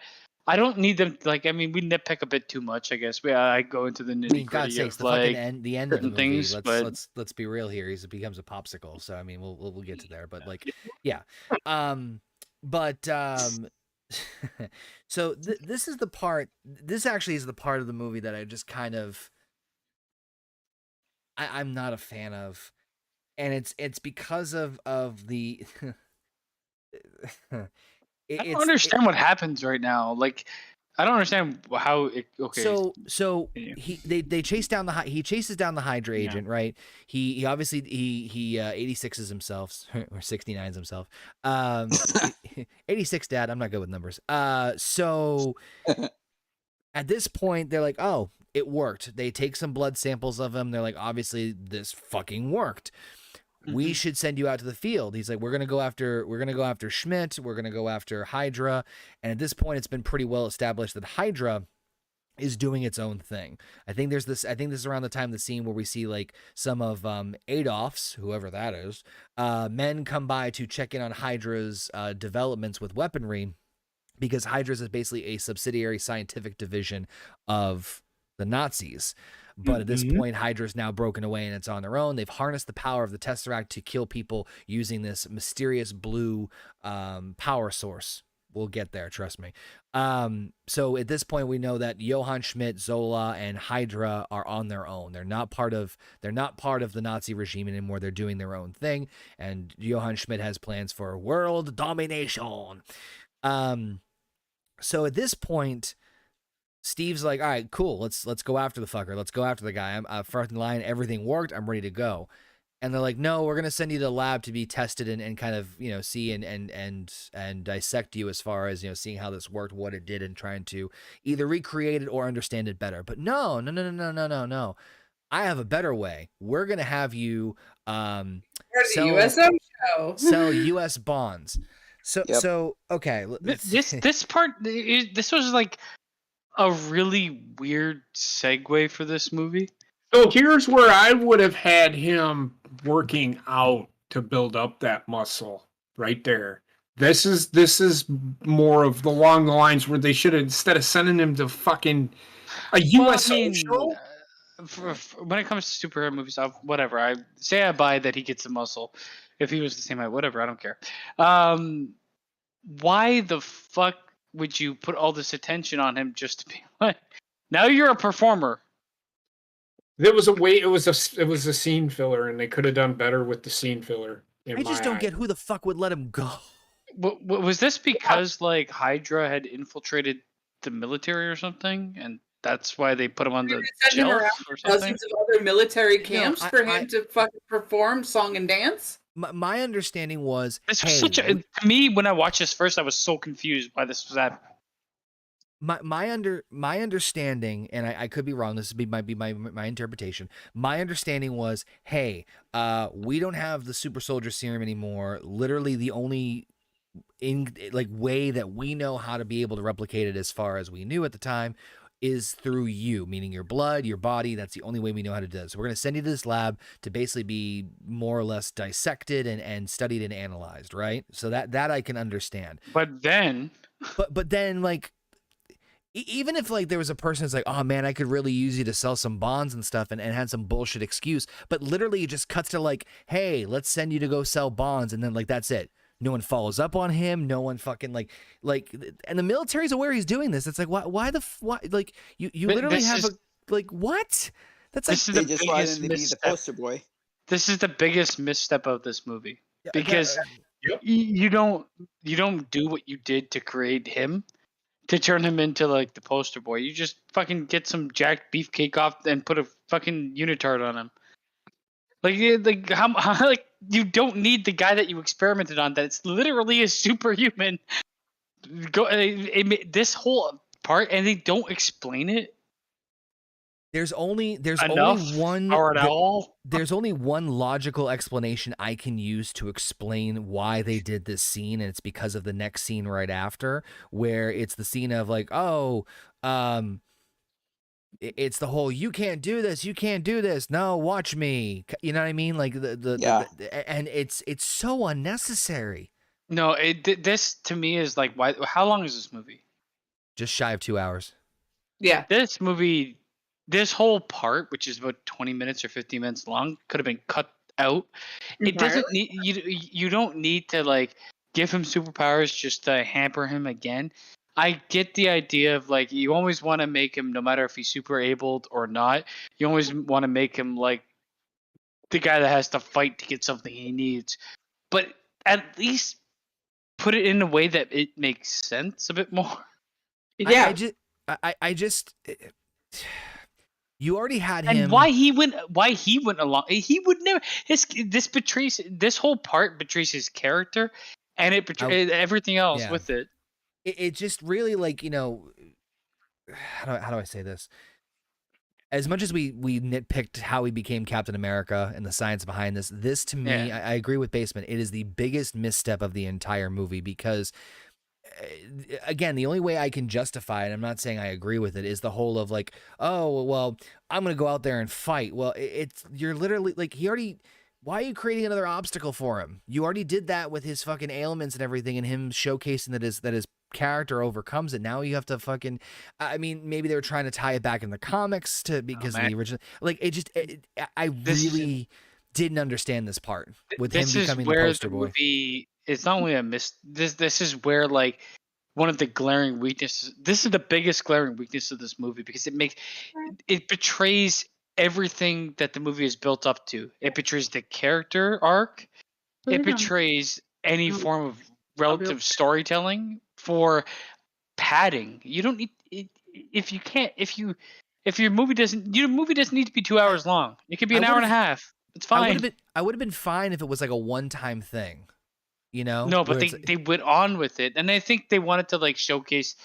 The only thing I can think of is that there was like that of that era, there was that fucking gravitas for the military, and this is like the things they put on stage, but it just did not fit. It makes no sense for a guy who was willing to jump on a grenade. Now he's turned into a choir boy, and he's okay with that. It made no sense. Not even just. Oh, go ahead, sorry. No, you first. I'm trying to get this thought out. Go ahead. No, I'm the only thing I'm just kind of repeating is the fact that like there's no like any sort of like rationale behind it. There's no reason why they let him go. There's no, it's not a one-time thing. It's not like he wanted to do it. It's not like he was forced to. It still just blows my mind that you spend all this money and all this time and effort to literally create the quote unquote perfect soldier, and the military just let him go off and do this stuff. I do not understand. He also that part too. goes off and does this stuff willingly, or at least with direction from them. It kills us. This is like the point where they make no sense of his character. Well, it's not even just that. It's the fact that they went from all of this action with him to dead stop. Yeah. And then Mr. Song and Dance for not just one scene, a whole fucking montage. Yeah. This is the worst part of this movie. Places, doing these different camera spots. Yeah. Yeah. You This should is have the had. part of the movie that could have been cut out because it actually hurts the movie way more than it helps anything. Yeah. Again, from this point on, I completely did not care about this fucking movie. Well, this moment makes no sense. And correct me if I'm wrong, but the thing that like brings him back is like, oh, we've lost contact with Buchanan or Bucky Barnes. Yes. So, which is also a fucking character assassination. They assassinate the character that they built up, who was like, why do you want to go there?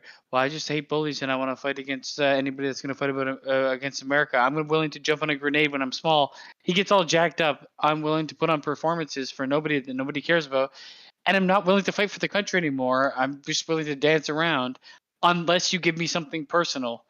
This is where like on the third viewing, I'm like, this movie literally is a dumpster fire of writing. There's a good movie in there. You could salvage it.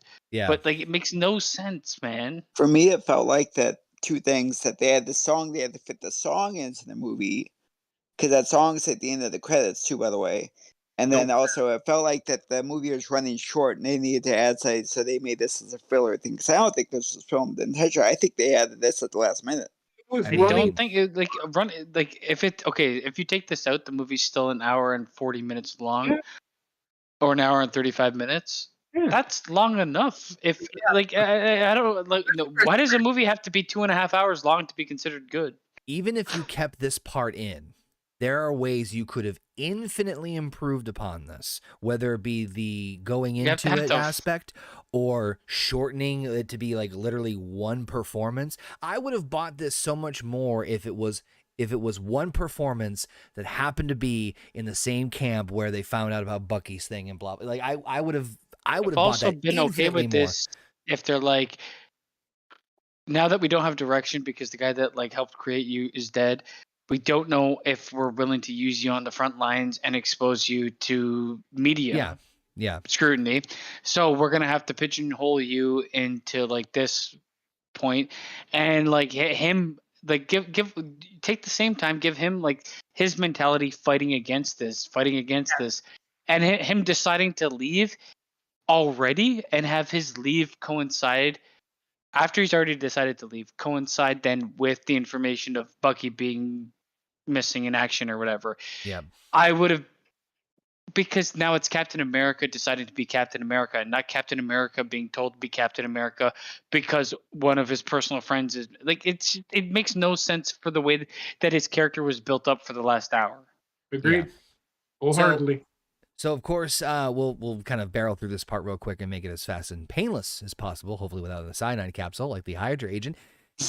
We see him in 43 performing on tour in Italy for active servicemen. Rogers learns that Barnes was MIA in a battle against Johann Schmidt's forces. Refusing to believe that Barnes is dead, Rogers has Peggy Carter and Howard Stark fly him behind enemy lines. I can't believe this is a fucking thing.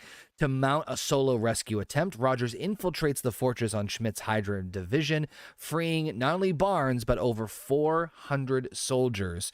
Rogers confronts Johann Schmidt one-on-one, who of course finally reveals that, you know, the super soldier serum did work on him, but obviously had much more radical side effects, turning him face and dysmorphing his entire face and turning him into the nickname known as the Red Skull.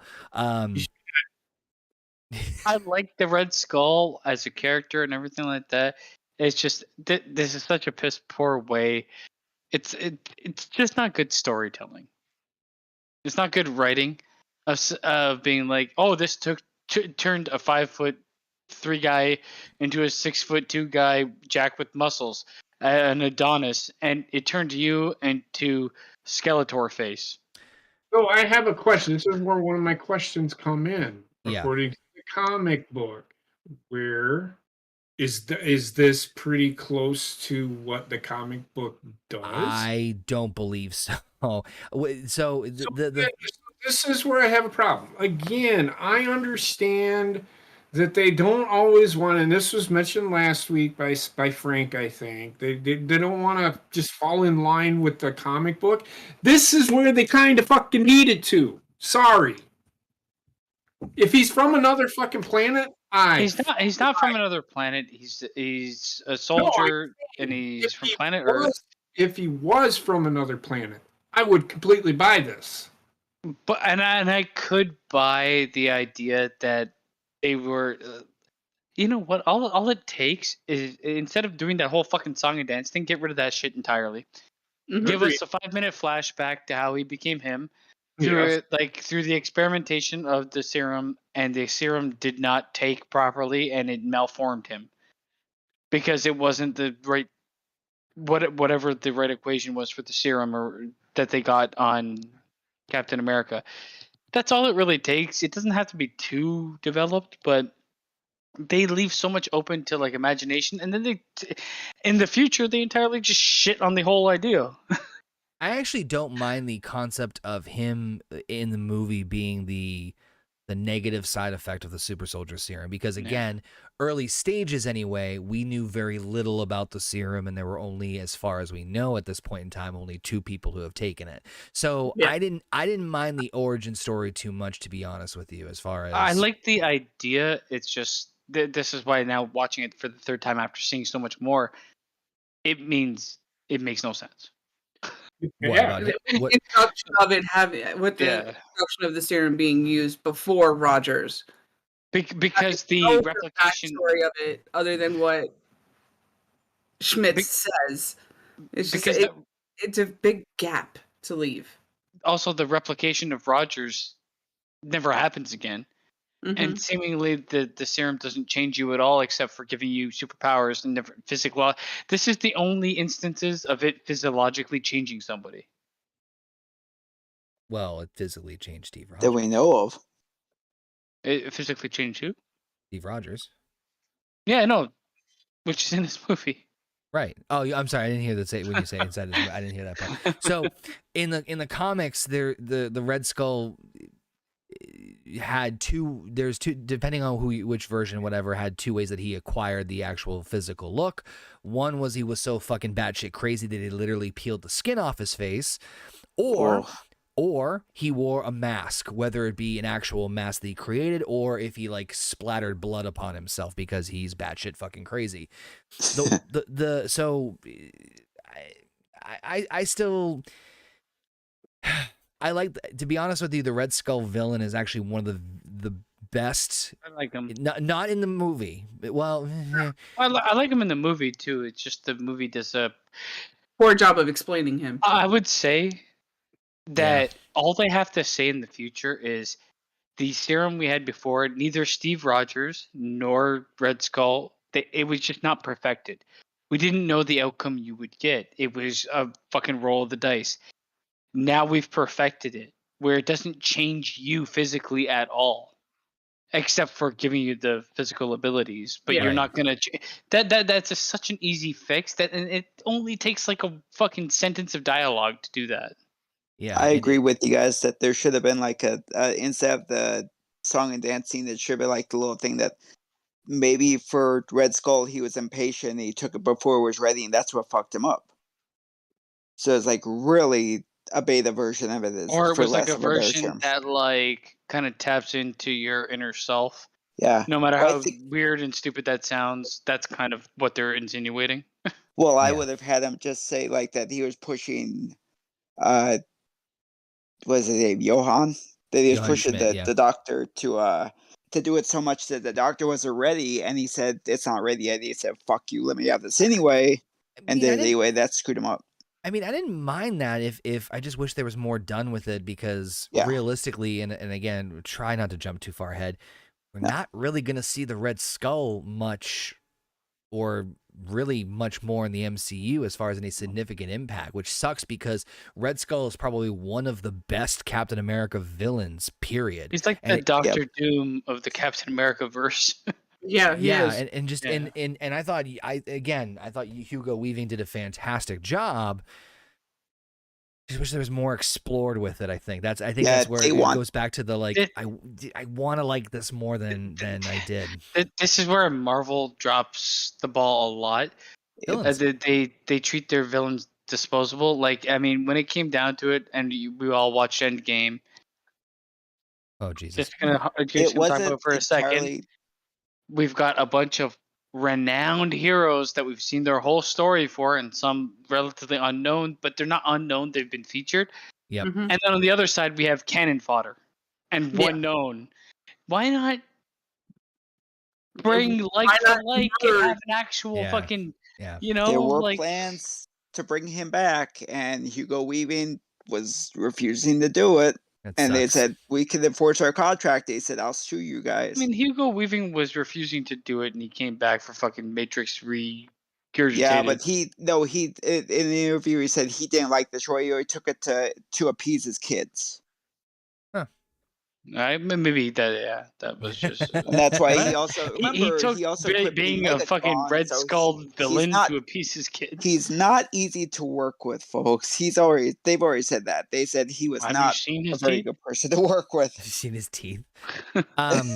So at this point, he is now full-blown Captain America. He has, of course, got the praise. He is leading the forces at taking out all the HYDRA bases. So a couple little fun notes to just kind of note here. Obviously, he rescues everybody and gets most of everybody out from the prison camp, and thus getting a chance to lead a team to take down the rest of the HYDRA bases. When he rescued everybody, just as a fun little side note, Bucky Barnes was actually separated from the rest of the group and kind of in his own, looks like they were already doing some sort of interrogation/torture work on him, which was kind of like, that could be a precursor to something. We'll get there. Yep. But torture. Yep. So Rogers, having seen a map of all the other HYDRA base locations, now is leading a team to take out the rest of the HYDRA bases. So we see a montage, which actually, this is, hated the montage with him selling bonds, like the montage of him just blowing up all the HYDRA bases. It was short and sweet to the point. You kind of, didn't spend too long on there. By the way, and I'm jumping around a little bit here.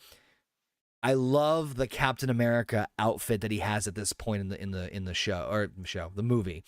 Obviously he was doing the really like the sewn together like cheapo Captain America, but transferring it into like a military outfit, I think that looked so good. I hate what they do in Avengers with him. I hate Captain America's outfit in Avengers, but I loved it here. Okay, hold on. Captain America, when he was doing the song and dance shit, it was harkened back to the old comic books. Right. Mm-hmm. I liked his costume in this. He just continually his costume just gets darker and darker. Yeah. Yeah. What is that? Which, because his character kind of gets that way too, and the storyline kind of gets that way. So I mean, I don't hate his costume in the Avengers. Which Avengers are we talking about here? The next movie, the first one. Oh yeah, well that's not how. We'll get there, but I'm just saying this, just as a visual thing. He also gets his favorite weapon, the one that everybody. Everyone that loves, of course, his Vibranium Shield. So at this point, it is. You all right there, Baseman? No, it's good. Belgian white. God. Yeah. Made by the KKK.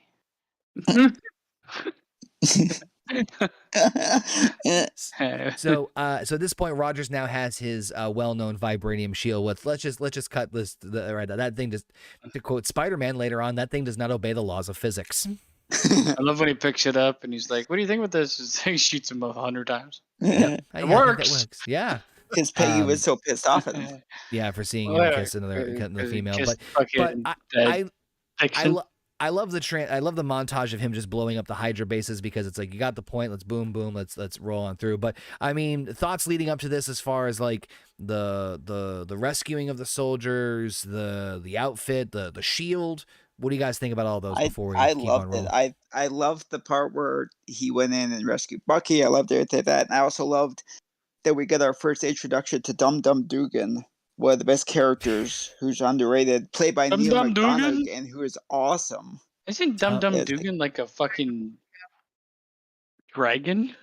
No, that's Yeah, the handlebar It's mustache. Neil McDonough playing him. Neil McDonough from Yeah. Arrow and The Flash. Everything was great. Yeah, he's been in a bunch of so many other things. But I'm yeah, just Dum thinking Dum of, Dugan. like, Yep. Marvel. He was Eisenhower.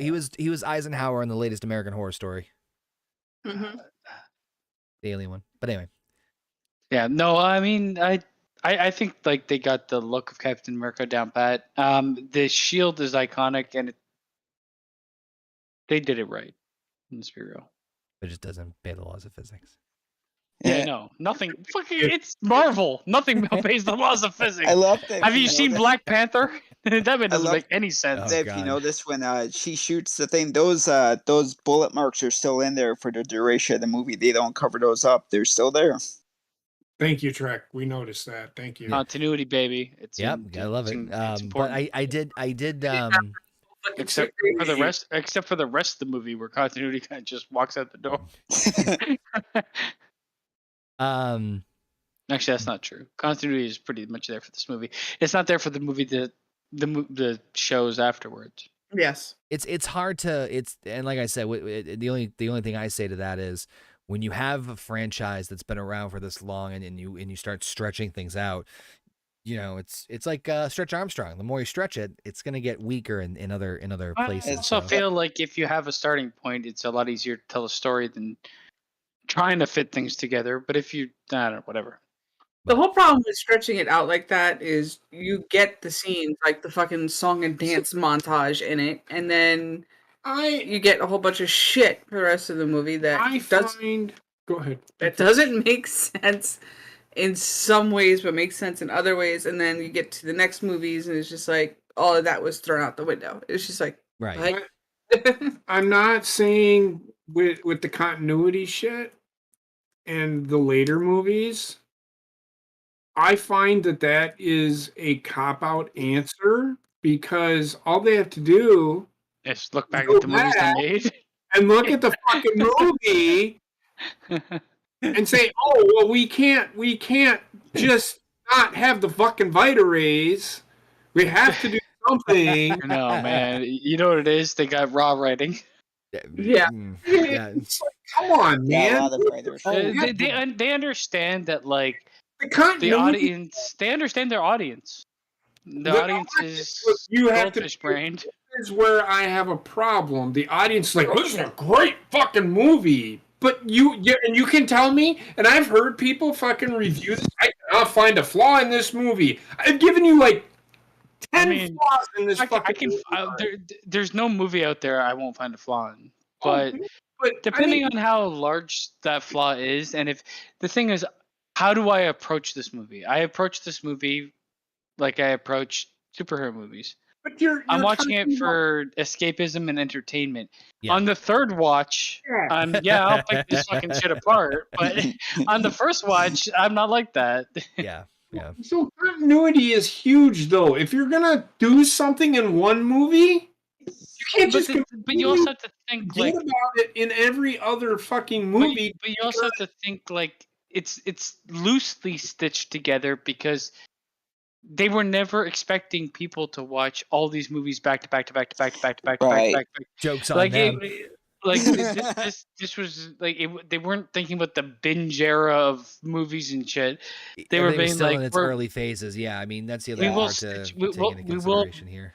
we will basically make a link between these two movies. Therefore, we can continue the franchise and make things connected, sort of. It's Yeah. like webbing, but it wasn't like it has to directly lead into It this. wasn't so strict. Yeah. Yeah. Even though they have all the source material in the world and everything else in Mhm. place to do that, Yeah. they didn't do it. What was that, Heather? Me. Because they should have thought of the binge watch people, because you know what? These are comic book movies. Comic book people binge When did read this come out? books every fucking day of their fucking lives. But also, 2011. comic books take a long time to come out, So and the they're only also strung together. I mean, the things comic books are, like, you can't compare comic books to the movies No, because I'm just saying the people. I'm saying the people behind the reading of the comic books and the watching of the movies. well, Yeah. the other part, oh, okay. Movies. Yeah. I'm talking about the people. yeah. Yeah. Well, The fans. The thing to also take into consideration too, though, is when I agree with you on that, Heather. But at this point in time, it's also a little different because one, comic book movies outside of the Spider-Man franchise weren't really, I mean, they were coming all over the place, but they weren't being as Oh my. successful. It's webbing, man. Oh my. Outside the Spider-Man trilogy, Stop they weren't me. really Get out of huge. here. They weren't huge successes outside the Spider-Man franchise and maybe the X-Men franchise. So maybe that's a little bit weaker for the defense. But that being said, the other part was that this was still early MCU, and I'll say this a couple other times, I'm sure, until we get there. The original plan was that the MCU was going to end with the Ultron movie, and I know it's a lot of movies, but thank Christ it didn't end there with that movie. But Ultron, we'll get there when we get there. Age of Ultron. But I get your point. I do agree with you in that aspect. But so that being said, he's taking out Hydra bases left. Oh, sorry. I'll go be ahead. right back. God damn it. You have to fucking move the plot along. Move the plot along. I can hear you. It's just like you. He'll be able to hear everything. You're I fine. hear everything, baby. Perfect. So at this point, he has taken out most of the Hydra bases, but now they are targeting a train that is carrying Arnim Zola, who, of course, second in command to Johann Schmidt, like we mentioned before. Wait, what was that? Doctor. What? This is a good doctor. Yep. Wait, what basement? What'd you say? He didn't say anything. I fucking he's like, what'd you say? And then just fucking leaves. I love that. We see Rogers take his team to take out this train that's carrying Arnim Zola. So Rogers and takes out uses his whole team. They do successfully capture Arnim Zola, but unfortunately they do lose one of their own. During the ensuing battle on the train, Bucky Barnes gets taken out and ends up falling from the train into the icy tundra below, where we'll never see him again. We'll never see him again. Never seen him again. Forever. I mean, I agree with JP on this one. He should be fucking, I mean, based off of the height of where he should be fucking dead. But I'm not going to disagree with you on that one whatsoever. Does he get frozen? That's the belief. He falls Uh, in 1,000 feet. That's the belief. It stays frozen. Well, I mean, he also lives 100 years. Well, that would there we'll cover that in Winter Soldier. There's a just made me real fast. There's a comedian who's talking about like zip lining. He's like, "Oh, don't worry." He goes, "What are you afraid of?" And I'm afraid of falling and dying. He's like, "Don't worry, there are paramedics down below." He's like, 400 feet below. What the fuck are they paramedic? You don't need fucking someone checking your blood pressure. You need like tongs and a Glad trash bag at that point. Yeah, just but anyway, but obviously I think, again, based off of what they were kind of like thinking, and one of the things that like I do appreciate about these early Marvel movies is that when it comes to references of certain things and certain characters, I do appreciate them trying to be like, oh, okay, we're gonna do this, we're gonna leave that, so that there is opportunities to possibly, or maybe not possibly, revisit them in future stories. So Bucky is gone forever. My eye. But they did capture Arnim Zola. So using the information they take from Zola, they finally find out the final location of the Hydra stronghold, and Rogers is going to lead an attack to stop Johann Schmidt once and forever after finding out that he has, I can't believe they actually use this word in the fucking movie, weapons of mass destruction, where they're basically going to, it looks like from what I've seen from the plane, they were going to have like miniature planes using the Tesseract technology to kind of just wipe out major cities in the US. At least that's what I gathered from it. That's what it seemed like to me as well. Yeah, because each plane had like a major city labeled on them, like New York, Chicago, and all that stuff. So, of course, Captain America is the only one who's able to make it onto the plane. That one's actually very reminiscent of the comics. But we see what I thought was a very funny scene where basically he's trying to they're taking down the base. He's chasing after Schmidt. Schmidt's trying to run into the plane. Carter and Tommy Lee Jones gets in the car to try to like drive up and catch up with them. He kisses Peggy Carter romantically, and Tommy Lee Jones like, I ain't kissing you. Get the fuck up there. So hops on the plane and he starts to we have the big fight ensue here. We see Rogers, and this is part again where I'm kind of like this is where things get wonky again. So I'm just going to kind of barrel through this and we'll talk about this whole thing. Did we gloss over the fact that he only wanted to fight bullies and then some guy gets destroyed by a propeller? Oh my God! Thank you for reminding me about that. So, someone said Tim said it earlier in the chat. Oh, one of the most gruesome deaths. PG-13 this war. I'm like, some guy went through a fucking propeller blade and just like he went from solid to mincemeat in 2 seconds. Reminiscent of Raiders of the Lost Ark. Thank you for reminding me about that. I'm like, I put a mental note. I'm like, oh yeah, that's right, that did fucking happen. I'm like, he fucking slap chopped his ass and just like he just turned him into like fucking. And he didn't give a shit after that. I'm like, okay, well, Boy Scout no longer. I mean, guess. Technically, he didn't kill him. The plane did because the guy piloting the plane. I guess he got one of those badges. I don't have to kill you, but I don't have to save you either. So I got my save a life. There's blood on it. I got a save a life badge. He gets a man into mincemeat. He gets on the main cockpit area, fights Johann Schmidt, has some witty dialogue back and forth, and of course at this point he knocks Schmidt into the Tesseract. The Tesseract starts activating, and ultimately takes out Johann Schmidt. He teleports him away into space, where again we'll never see him again. He then, of course, takes hold of the plane, realizes what's going on, gets on the radio with Peggy Carter and says, "Hey, I gotta land this thing. Gotta land this thing now. Otherwise, if I don't, a lot of people will be dead, and there will be a lot of the U.S. will be destroyed. Blah blah blah. And ultimately, the only way to take care of this is to crash the plane into the Arctic, where the plane was flying over at the time. We don't hear or anything from Steve. It's just the radio cuts out, and then cuts over to and fast forwards automatically for the war ending, World War II, so that the victory to the Allies the Allies. Victory across the board, and of course everyone commending Captain Rogers for his valued service in the fight against Hydra. So I know I just went through a lot of the plot right there and kind of barreled through a lot of it, mainly because there is a couple of things that I enjoyed, and some I just kind of, it's like him growing 6 feet, just kind of tilt my head a little bit at. The final interaction between the hero and the villain was kind of like, I'm about to just, Yeah. Yeah, that I think is a part of it, is that the big epic fight between. This is why I said, like, even that is just setting the groundwork for something else later. Like this movie does, as much as I enjoyed it when I first watched it, now rewatching it, it just sets the groundwork for everything else better than it actually is a movie. Yes. Which is funny because a lot of people do see this movie as like, oh, it's just a 2-hour way to get us to Avengers.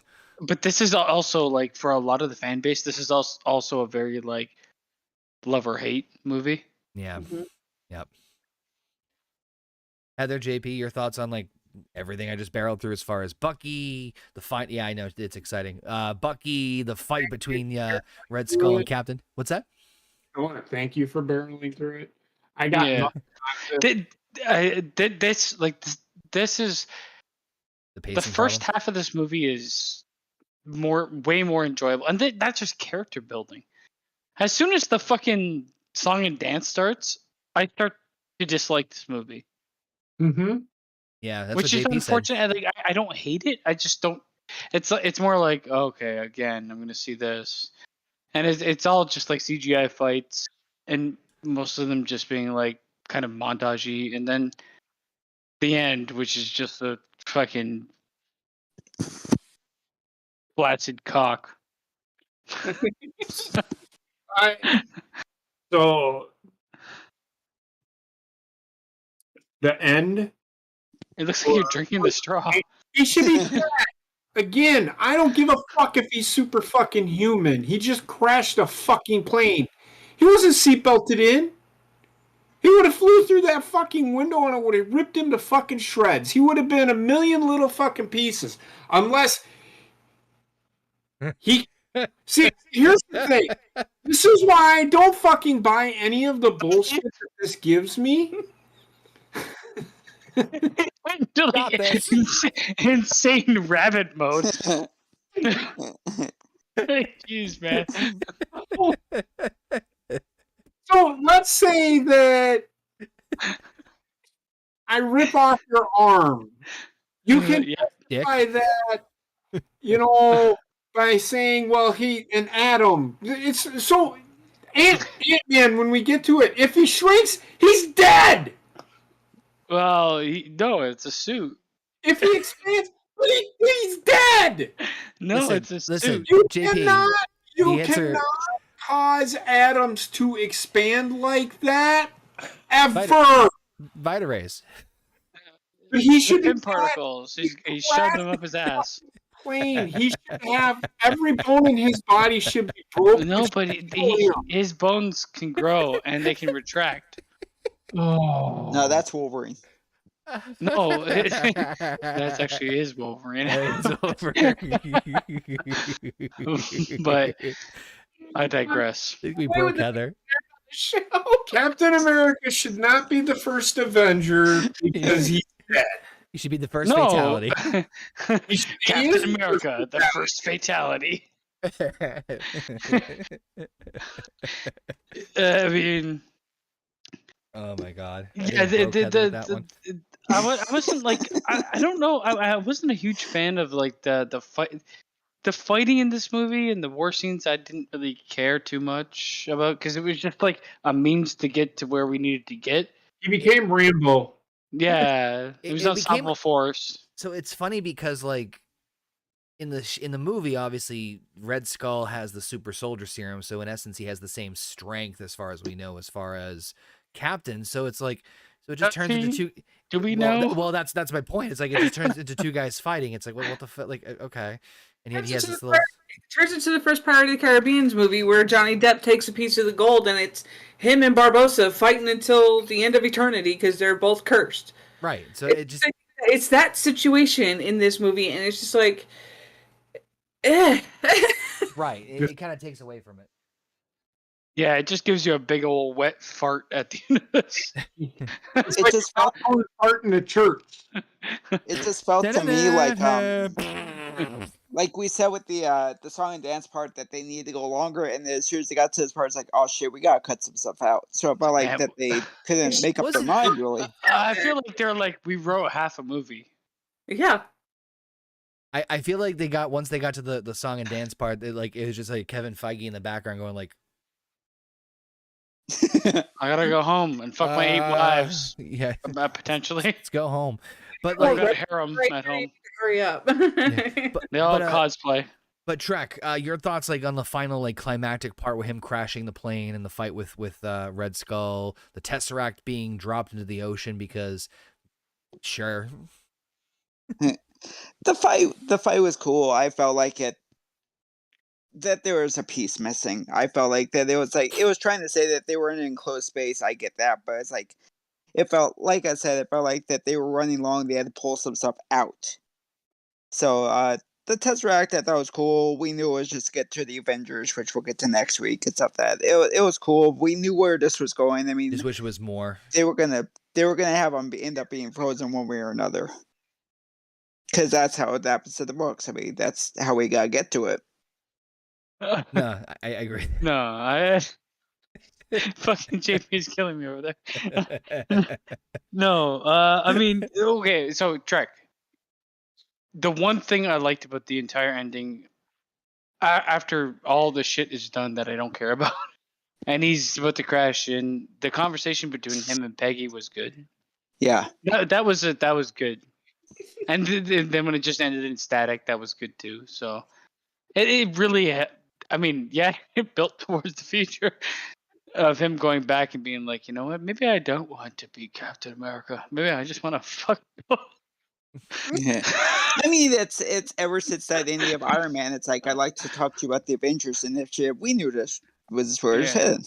But Yeah. the other question I had was, okay, and this is nitpicking, but fuck it. How dare you? I'm gonna crash this plane so it doesn't go to U.S. and blow them up. Cool. Food for thought. Why don't you just fucking put the plane in a circle until it runs out of fuel? Yeah, or autopilot, which is autopilot it into the ocean and somehow get yourself out. Because he's a fucking idiot. Because he jumped on a grenade. We're talking about the same Okay, fucking that's guy. what was happening. Talking about the They same told you fucking why he guy. did it way earlier. We're talking about the guy who was the only one that knew, hey, let me just pull this pin on this flagpole. The man was a fucking moron at the end of this fucking... Here's the other thing. Instead of jumping on the grenade, why don't you just punt it into the air? Yeah, why don't you just kick it, yeah. Because Vita rays. So, but I will say, despite all that, the one 15 out of 10. I did.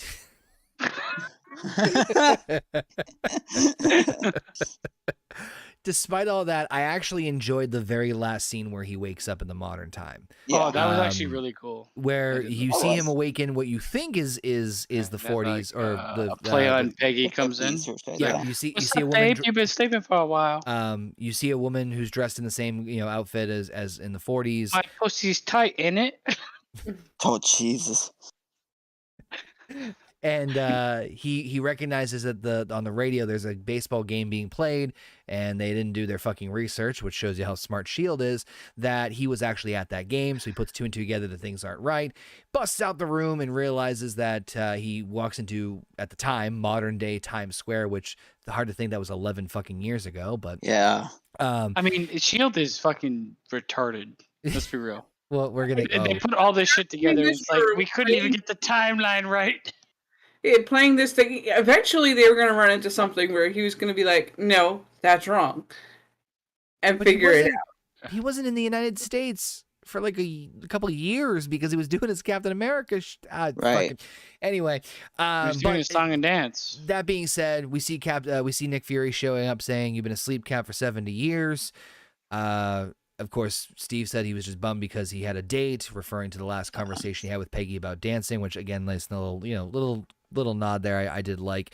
And then the end credit scene is, of course, basically a gigantic fucking cock tease for the next big movie, which we'll talk about next week right here on this program. It's the trailer, and it's a commercial for... It's the trailer, yeah. Which I'll be honest with you, I don't mind. There are a couple of moments in a couple future movies where they do that, where it's literally like a trailer for the next one. I don't mind that as much, to be honest with you. I don't mind it being a trailer preview for the next movie. But you know what I mind? Having to watch part of the credits to see it. But that being said, you know what grinds my gears? Vita rays. That being said, Captain America, the first Avenger. Despite its flaws, I still really enjoyed this. I think that it's still, to kind of go back off what Heather said, it's definitely a breath of fresh air compared to like the Iron Man movies in some aspects. It is obviously by no stretch of the imagination perfect. There's a lot of ways you can over dissect, like we just did for 2 hours on this movie. But that being said, I still had a blast with it. But my overall thoughts, like I said at the beginning of this review, was the best way I could describe it in one sentence was I wanted to like this movie more. There were parts of it that I wish they would have explored more, cut back more on, specifically Red Skull. I felt like Red Skull being one of the best Captain America villains in comics, you can do so much more with him, or could have done more with him. But either way, I think that this taking place mostly in World War II was definitely a smart move. I think a lot of the character development, the story, even though there's little wave and ups and downs, I still, for the most part, genuinely enjoyed it. So that being said, I'm going to throw the floor to everybody else and their thoughts on the movie. My question to you is, isn't a Red Skull when you fuck a girl in her period. Oh no, that's something else. That's Red Wings. No. Truck, just shut the fuck up. Thank you for your profound thoughts on this movie, Basement. I got myself a Red Skull No, last now you're night. making me Google this shit in the middle of the fucking review. Okay. Is these color getting brain? I don't think there's- What holds a brain? A skull. Mwah. Good night, everybody. Okay, so I segue. Am I reviewing this as when I first watched it, or when I'm watching it 3 times later? Whatever. Your So when thoughts I on first it. watched it, I gave it like a 7.5. After the third rewatch, that would drop down to a 6. Fair. Yeah, I'm Yeah, right there just- with him. I like that whole there's a part of the movie that makes no sense that betrays everything about the movie. So how can I sit here and like I might even go lower than a 6 for that fucking reason. I might go down to a 5 on that bad boy. But I mean, because I liked it when I first watched it, and because I think it made me care about Captain America, the casting was good. I can't go that much lower. Yeah, I give it like if I'm gonna average it out, I'll give it a 6.675. Suck with your fucking decimal points. And just real quick, I as far as my rating, 6.5 for me, and I think that's I'm actually in the exact same boat as Basement. It's like when I first watched this, fuck yeah, Captain America, bitches. But then and that's and you know that rating's coming from Canadians. That says something. So yeah, I give I'd it say 3 red skulls out of 5. Heather. Yeah, I'm right there with Basement. I mean, a 6 is about where I would go with this movie because of, song and dance in the middle of a superhero movie for no reason. After having a big action scene, I think it just this is just my observation, and I don't know if I'm reading too much into this, but I think they did that just to let you know it's still the 1940s, even though we knew it was. Yeah, it's just in case you See, forgot. Not a bad So- note. Yes. Just I'm they did in the 40s. I'm 100% in agreement with that. Do you want a red skull? It's not getting any red skulls from me. So Heather, What is this anyway? same. Smell it. So Heather, you Jesus. said same rating as Basements, so 6.5 point or 6.5275. no, just a flat 6. Okay, flat 6. Got it. See, Come on, she makes it easier that way. Gotta decimal that bitch out. No. JP, your overall thoughts on the movie? I 7 hated out it. of 10. I hated the movie. I really did. Okay, Like, you didn't hate it that much. You liked the. You like the first half. there were certain things. I enjoy certain things in every movie, but that's not going to make me go, "Oh, this is fantastic." Well, 6 isn't fantastic. No, Four is. the acting is really good because the actors, the Production value, the graphics. There's so many things that go into a movie that they succeeded in. Yeah. but the storytelling is really because you always Portrayal of see character. them saying, "Well, we're trying to tell a story here," but are you? You're doing a pretty fucking shitty job of fucking doing it. Keyword try.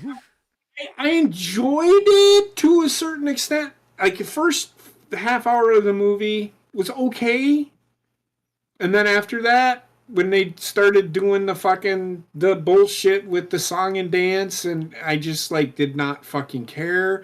It took me out completely out of the movie, and it just drug on for me.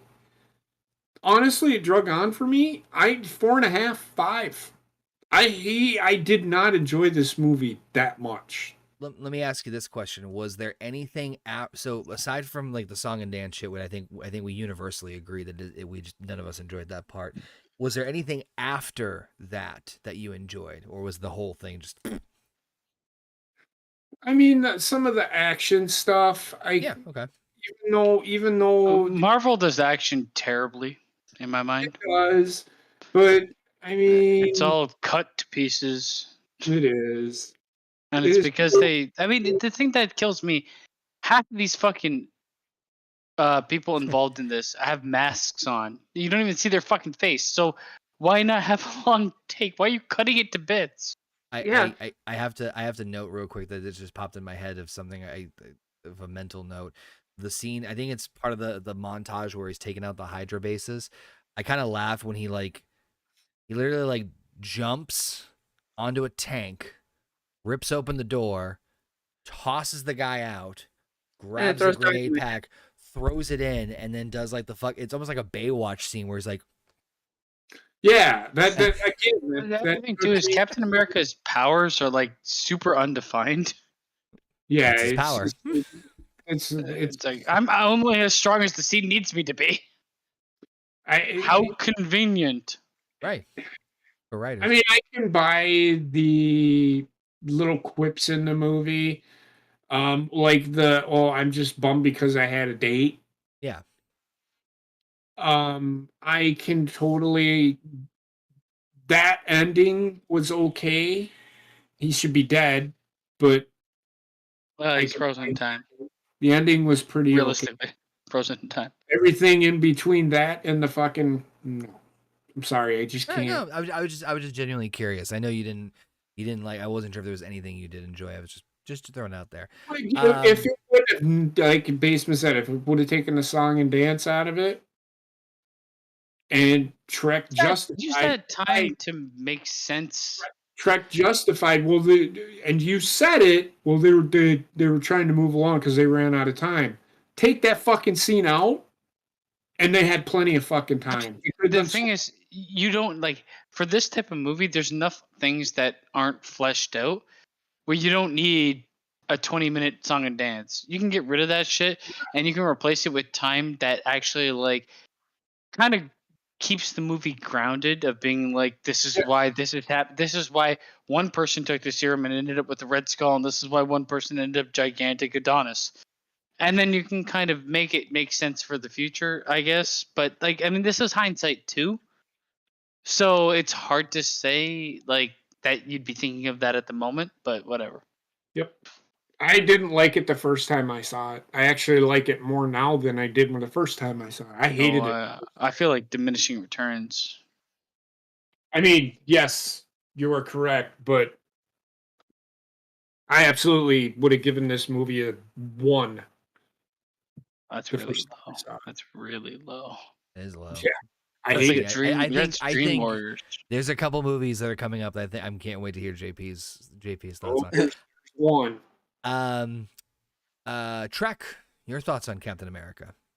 The first time I saw it, I gave it an 8. I would say, look at it now, I'd say 6.57. I mean, the song and dance thing did take away for a little bit. Like I said, I've heard that they were running short, that they had to film some stuff, and then they realized, oh shit, we made this go too long. So, like you guys said, it could have been taken out. They could have done something else with the Red Skull. Which episode. I guess that I mean that makes sense from a production standpoint as far as like filling shit in and doing that stuff. I think and I want to speak on everyone's behalf here. You guys can correct me if I'm wrong. I think our problem is not only it, but there was it's such a left turn in so many ways that even if they gave us a remote small reason as to why this is happening or changed it a little bit, it would have made infinitely more sense. I feel like whoever was in charge of production probably wanted like a bit more feel, like JP said, of that era. Yeah. Yeah, and that's why they infused like, that's actually it. a pretty good point.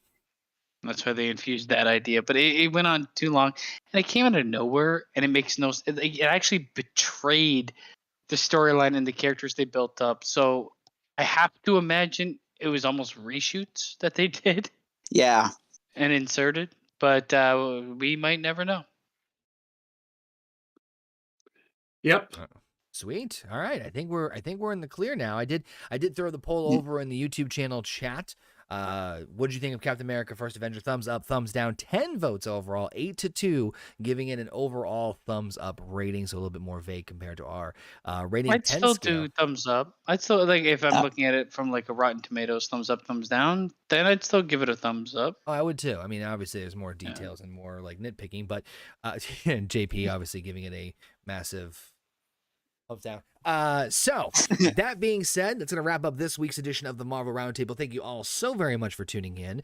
As mentioned at the beginning of this episode, we are now doing these weekly, every single Monday right here on the channel and available next day on your favorite podcasting platforms. So make sure you download them if you guys want to check them out on the audio platform and listen on the go, as it were. But that's going to wrap up the final solo movie in the Phase 1 MCU. Make sure you guys come back next week. I want to thank, of course, JP, Heather, Trek, Basement. Any last minute thoughts before we wrap this up? Yeah. What's the first movie in Phase 2? Iron Man 3. Oh no. Movie that should have never been made. After that, isn't it like Thor: Dark Thor: World? The Thor Dark 2. World. A movie Yeah. that should have never. These are Oh, two no. movies that I saw Iron Man 3, I think. Because I remember the Mandarin blacking scene out. ish. I think it was blacked out. I definitely didn't see Thor 2. Yeah, I definitely watched Well, it in I mean, pieces. so Thor: Dark World, I can understand why they made it because it started introducing. I mean, yes, Spoilers. correct is a stone. Spoilers. Oh, who cares? Well, I haven't seen it. Oh my God! Well, I have the. You've seen the Oh, Tesseract. you're I'm lucky. talking about the fucking Tesseract. It starts. I know what introducing- happens entirely afterwards. So I guess, What is Guardians of the Galaxy? eventually. So for phase 2, there are also 6 movies. So it's Iron Man 3, Thor: The Dark World, Captain America: The Winter Soldier, Guardians of the Galaxy it's Volume 1, but they don't call it that. Avengers: Age of Ultron, and it ends with Ant-Man. Ooh, what a way to go out with Avengers: Age of Ultron and Ant-Man. Oh Phase Lord. 3 is a whole That's slew like of them. walking away from losing a conversation and then shitting your pants. that's like making halfway towards seat, just piss on the seat. So we have a lot more to go. But any other thoughts before we wrap up this week? America, fuck yeah. America, fuck yeah. No. No, All right. Gina said we need to give America, fuck no. his ass. So, yeah, two Yeah, thumbs up Captain for America to America. That's America's ass. 7 in the stink. That's 10 in the stink. With that being said, make sure you guys come back next week as we join us for another edition of the Marvel Roundtable as we end MCU's Phase 1, as we finally gather the entire team together for the very first pairing, as we take a look at Captain America, Incredible Hulk, Black Widow, Hawkeye, Iron Man, and Thor all together as we join them for the Avengers. We joined him Thor. Oh, they're going to be Thor. Take care, everyone. Make you sleep.